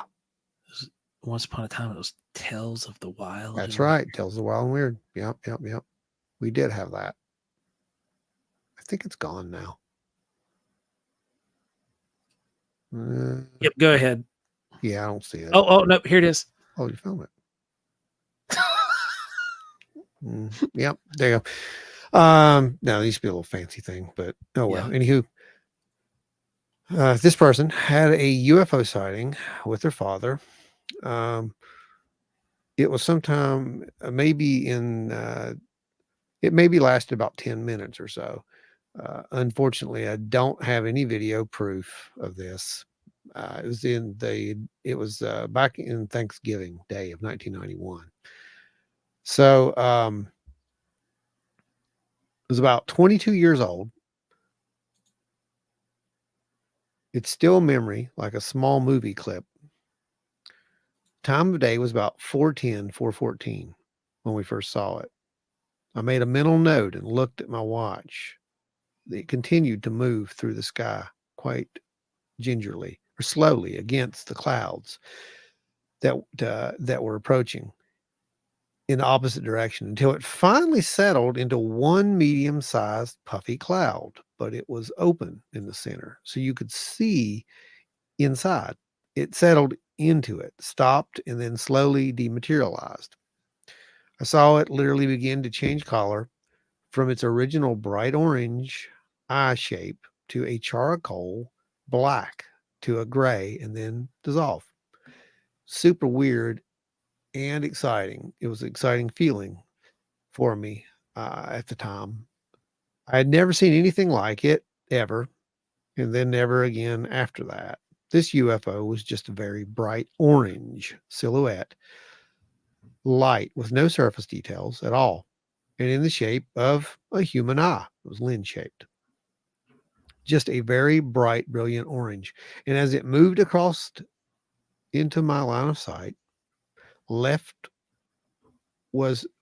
to right, now center, it briefly lost its color and turned into a light gray, then transparent, but with a kind of aluminum color at this point, thin outline, and I could literally see right through it, as if all of a sudden it had a tunnel going through it. It was exactly like looking down through a dimly lit hallway. I remembered squinting my eyes a few times to see how far I could actually see through it. It was super freaky and eerie at the time. I think I even got a little confused by it for a few seconds. There was a point as it traveled in the sky that it didn't seem as if it was supposed to be there. In other words, it's as if it had been literally cut out of the sky, like when you fold a piece of paper and cut out a stencil and then move that across the sky. It had a similar look to this. And again, it was all super weird and bizarre. No noise. I didn't notice I did notice that when we first saw it from my parents' backyard, that there were very brief moments where I thought I saw a few flickers of white light come out of it around the edges. But it was at the start of its appearance. My mom was washing clothes that day and didn't want any part of this. I remember telling her that might have been the only time she might see one, but she remained steadfast and refused to come out to even see it. My father was actually the first person to see it.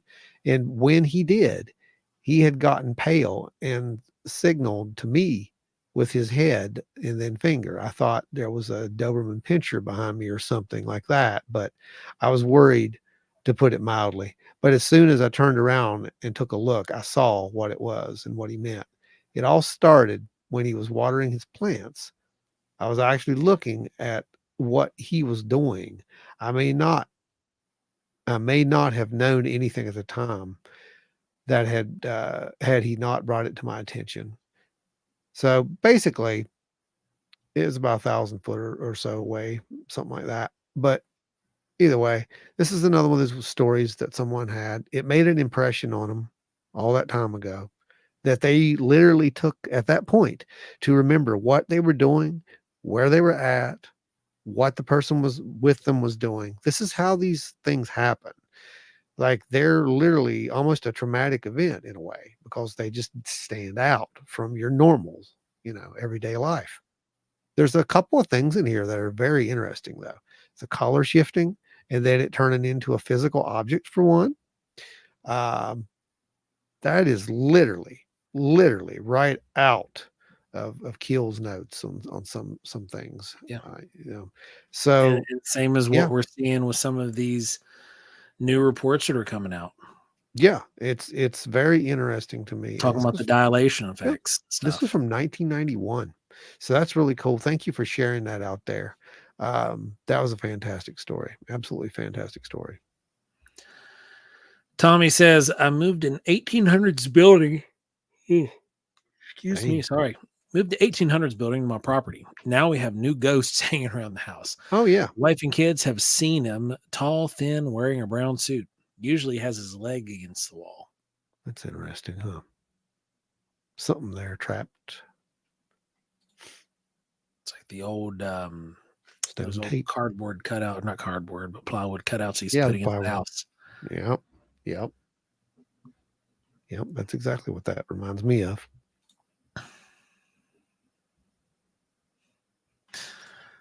Tommy said, responding to Pat, where he said Pat said he might need to get some sage. Tommy said, I have some on hand, but he's got to get in line with the rest of them hanging around here.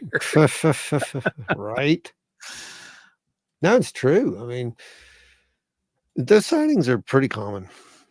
Tiny zones of fear. Yeah, not really. I wouldn't say that.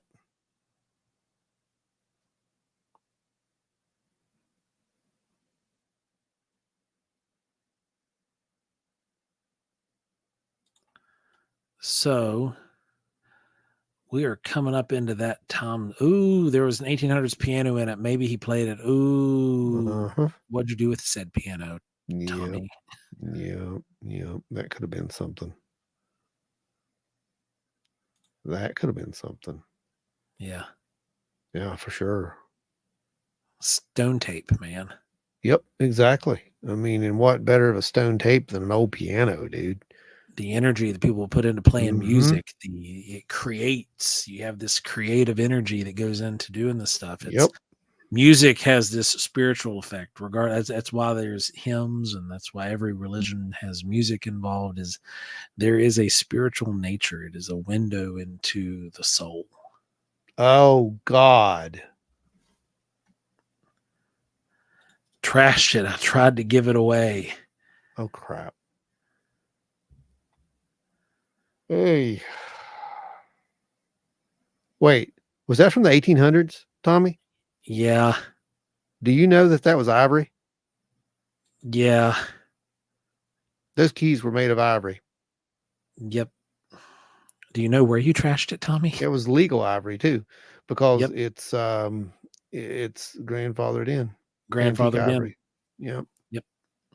Would have been processed before the embargoes. Yep. Worth a lot.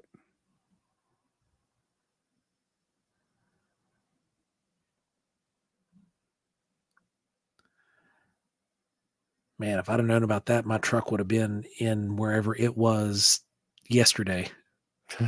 Right. I play my Wurlitzer organ and spooks the neighborhood. That's awesome. That's great. I love it. I can relate to that. I can totally relate to that. That's so funny.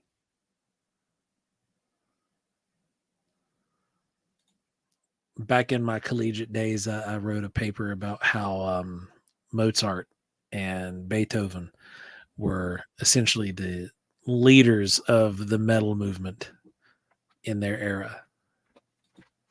Oh, because of the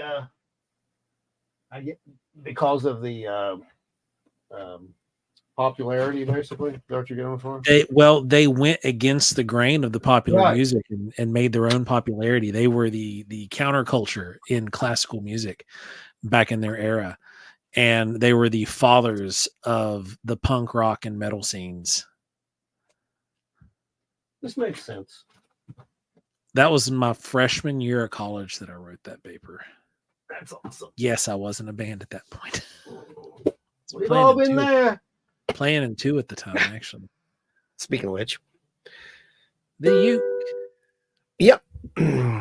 That's right. Happy early birthday, Beats. What the heck is that all about? Get you back up there. Come on, focus. This thing kills me when it gets out of focus, man. It just will not focus again. It gets weird. Way up close.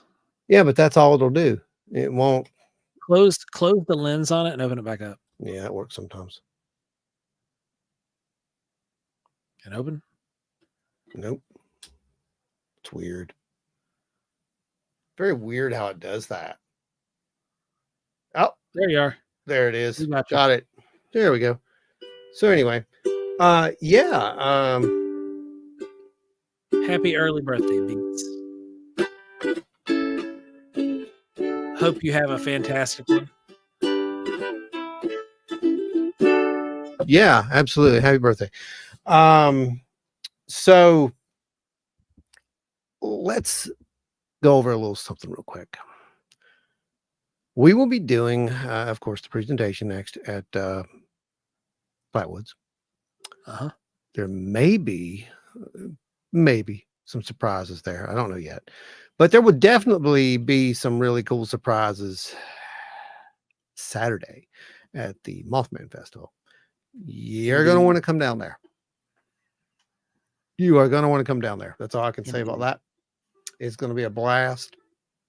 We've got some really cool stuff that's going to be coming up.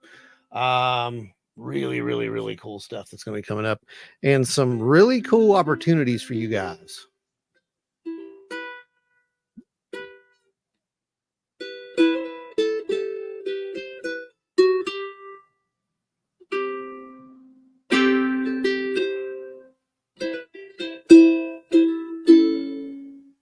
So, who wants to play a game? Yeah, let's play a game.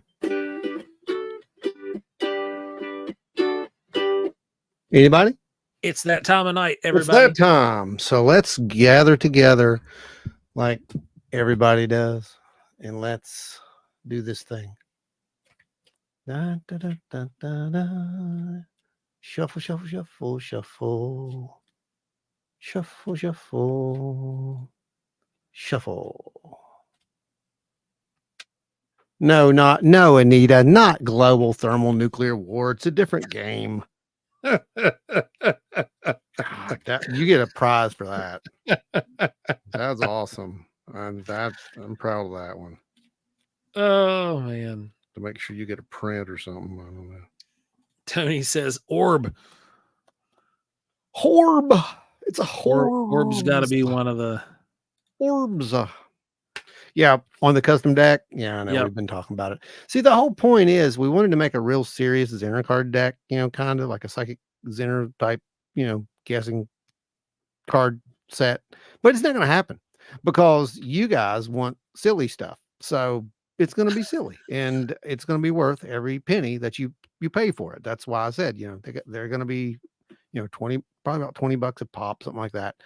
And as soon as we have the 15 folks who are interested in getting these things, we're going to start production on them.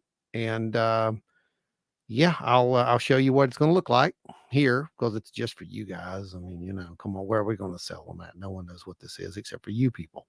So it's actually just for the wild weirdos and weirdettes. It'll be a special limited edition kind of thing. So anyway, Nikki Bennett's in the chat. What's up, Nikki? Good seeing you out there. Hope you're having a good night. Yeah, well, right now we're playing with the regular deck. So that way, that's your choices. Yep, over there.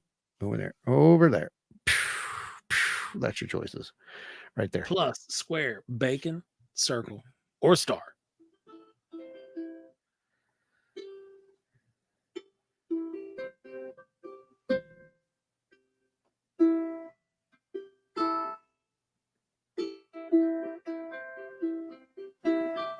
Gary Schuler has Grill of coconuts. All right, man.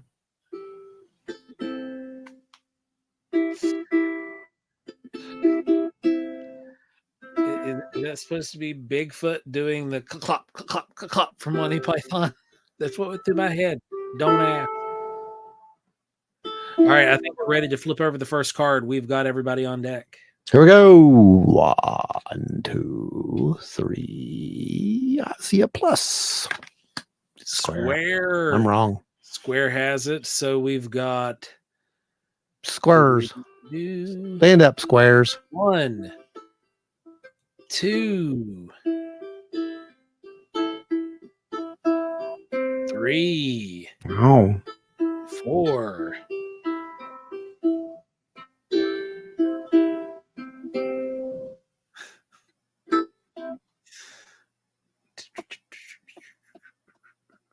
4. So far, 4.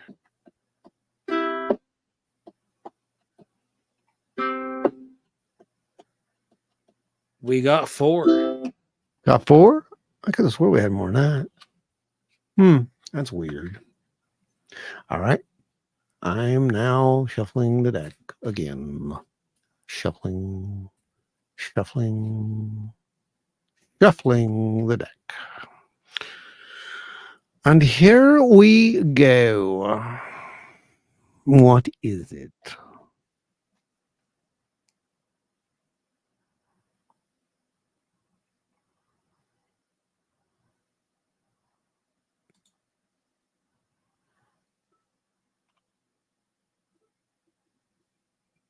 Guesses are rolling in. They are.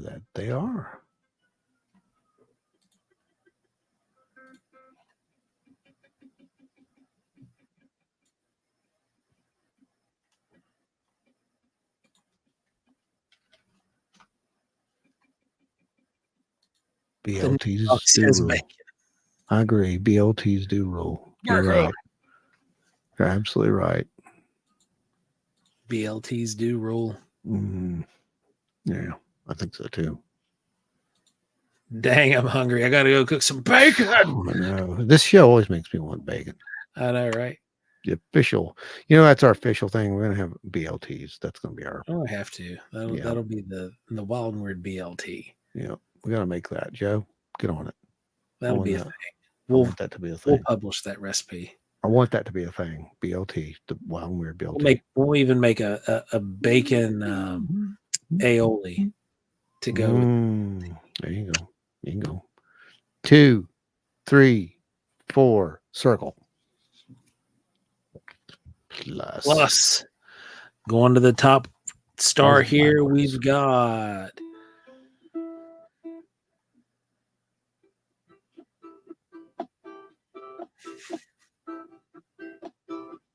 anybody?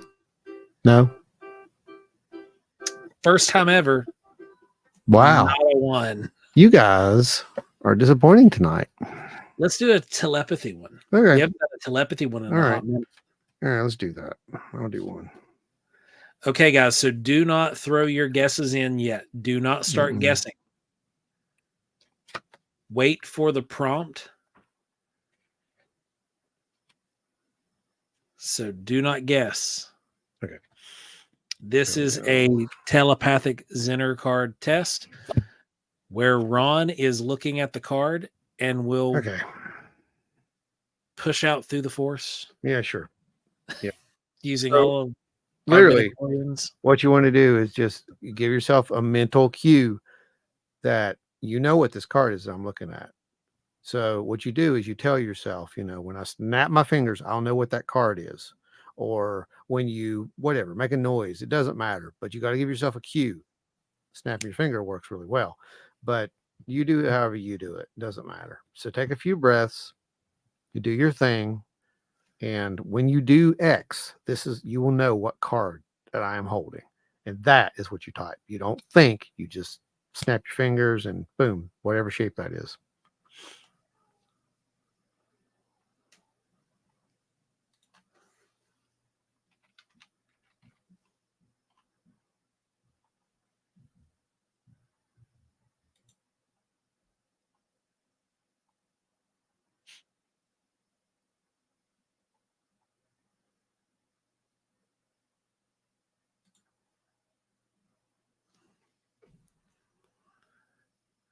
Man, a lot of comments just came through at one time.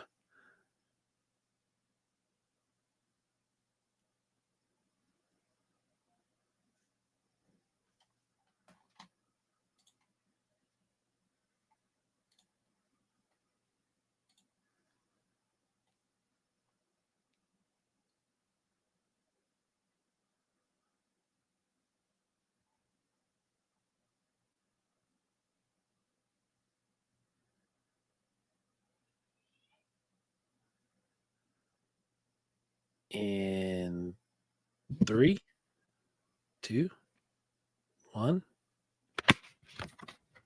Star. We got 1, 2, 3. 3. Well, he did better with that. At least. Good job, guys. Fantastic, kids. Y'all learning something, sort of, kind of. I don't know. Some days you impress me. Other days it's like back to the drawing board with them. They don't know what they're doing. They just think they do. So, Ron, play us out here. Playing us out. Go ahead and add Mysticon back on there. I forgot about that. Okay, we'll do. Do we have dates for it? The 5th, October 5th. What is it? October 5th. October 5th. Okay. So we have coming up the Flatwoods Monster Con on September 14th. Mothman Festival, September 21st and 22nd. Mysticon on October the 5th. Thunder in the Mountains Powwow on October 12th and 13th. CryptidCon, November 22nd and 24th through the 24th. If you want to come hang out with us at any of those places, you guys just show up. Come hang out at the table, come spend some time with us. If we've never met you in person, we would absolutely love to. It is one of our favorite things to do is to hang out with you guys and make memories, because this is anybody who does know us, we're not those people. You can come hang out with us and have a good time and relax and enjoy it. And we'll even introduce you to people. we'll bring you into the fold. So you guys are fantastic. Thanks again for joining us. Thank you, everybody who supports the show week in and week out, keeping it free for everyone. I'm going to rattle off that list real quick before we head out of here tonight one last time. Because you guys are what make this show what it is, and you guys are what keep it free for eons to come. And that is our executive producers, Adam Good, L.W. Marshall, Teresa of Teresa's Haunted History of the Tri-State, Larry Hose, Ada Cox, Nancy White, Scott Holbrook, Lisa, Finding the Trackway, Tommy Swigger, Pat, Seth Beans Lamille, Small Town Monsters, Eyes in the Woods, James Nelson, and our amazing super chatters, the Deucer Dewey Edwards, Spooky Appalachia, Guitar Chains Craig, Travis Orednick, Jeffrey Steele, Russ Bailey, Chris Coots, Bigfoot Littlefoot, Terry Summerfield, Sarah Ramsey, Julie Bug, Donna Ho, Angie Breeden, Jen Clower, Jamie Snell, Ike Fauber, Ashley Hilt of On Wednesdays We Talk Weird, Asher's Creation, Lotus Flower, Wendy the Pooh Bear, and Spirit Brothers Paranormal over on YouTube. Go check those guys out. And thank you all again for spending your Thursday night with us. This is our favorite time of the week. And remember to be safe this weekend. We're starting the spooky season officially. Yes. Okay. That's what you guys need to remember. Be safe because the spooky season has started. Indeed. Weird stuff's going to happen. Okay. Next Thursday, be here. Reverend Michael Carter. Experiencers Unite. Joe? Going to be a great show next week. Everybody, if you've had an experience that you would like to share with us, head on over to wildandweirdwv.com. You can send in that report to us, click the report of sightings tab, fill out the questionnaire, and we will be back with you. Also, be sure to go over to Small Town Monsters YouTube channel, subscribe over there, and make sure to set your notification bells for anything that they're releasing, especially Paranormal Horizons, which the third installment will be coming out, I believe, in a week and a half, roughly. So stay tuned for that. The new night drop is going to be on a Wednesday. We are moving from Sunday to Wednesday. And then so we're going to need you guys to go over there, make sure you're there. That's going to happen. And then the following day will be Beyond the Horizon here on the show, where we will talk about and take your questions for that episode. Oh, and there will be questions. 100%. And remember, if you've learned anything over the last 2 weeks, it's that we are not alone. We've never really been alone. Stay wild and weird, everybody. Yeah, that's true. Absolutely. Yeah, he's right about that.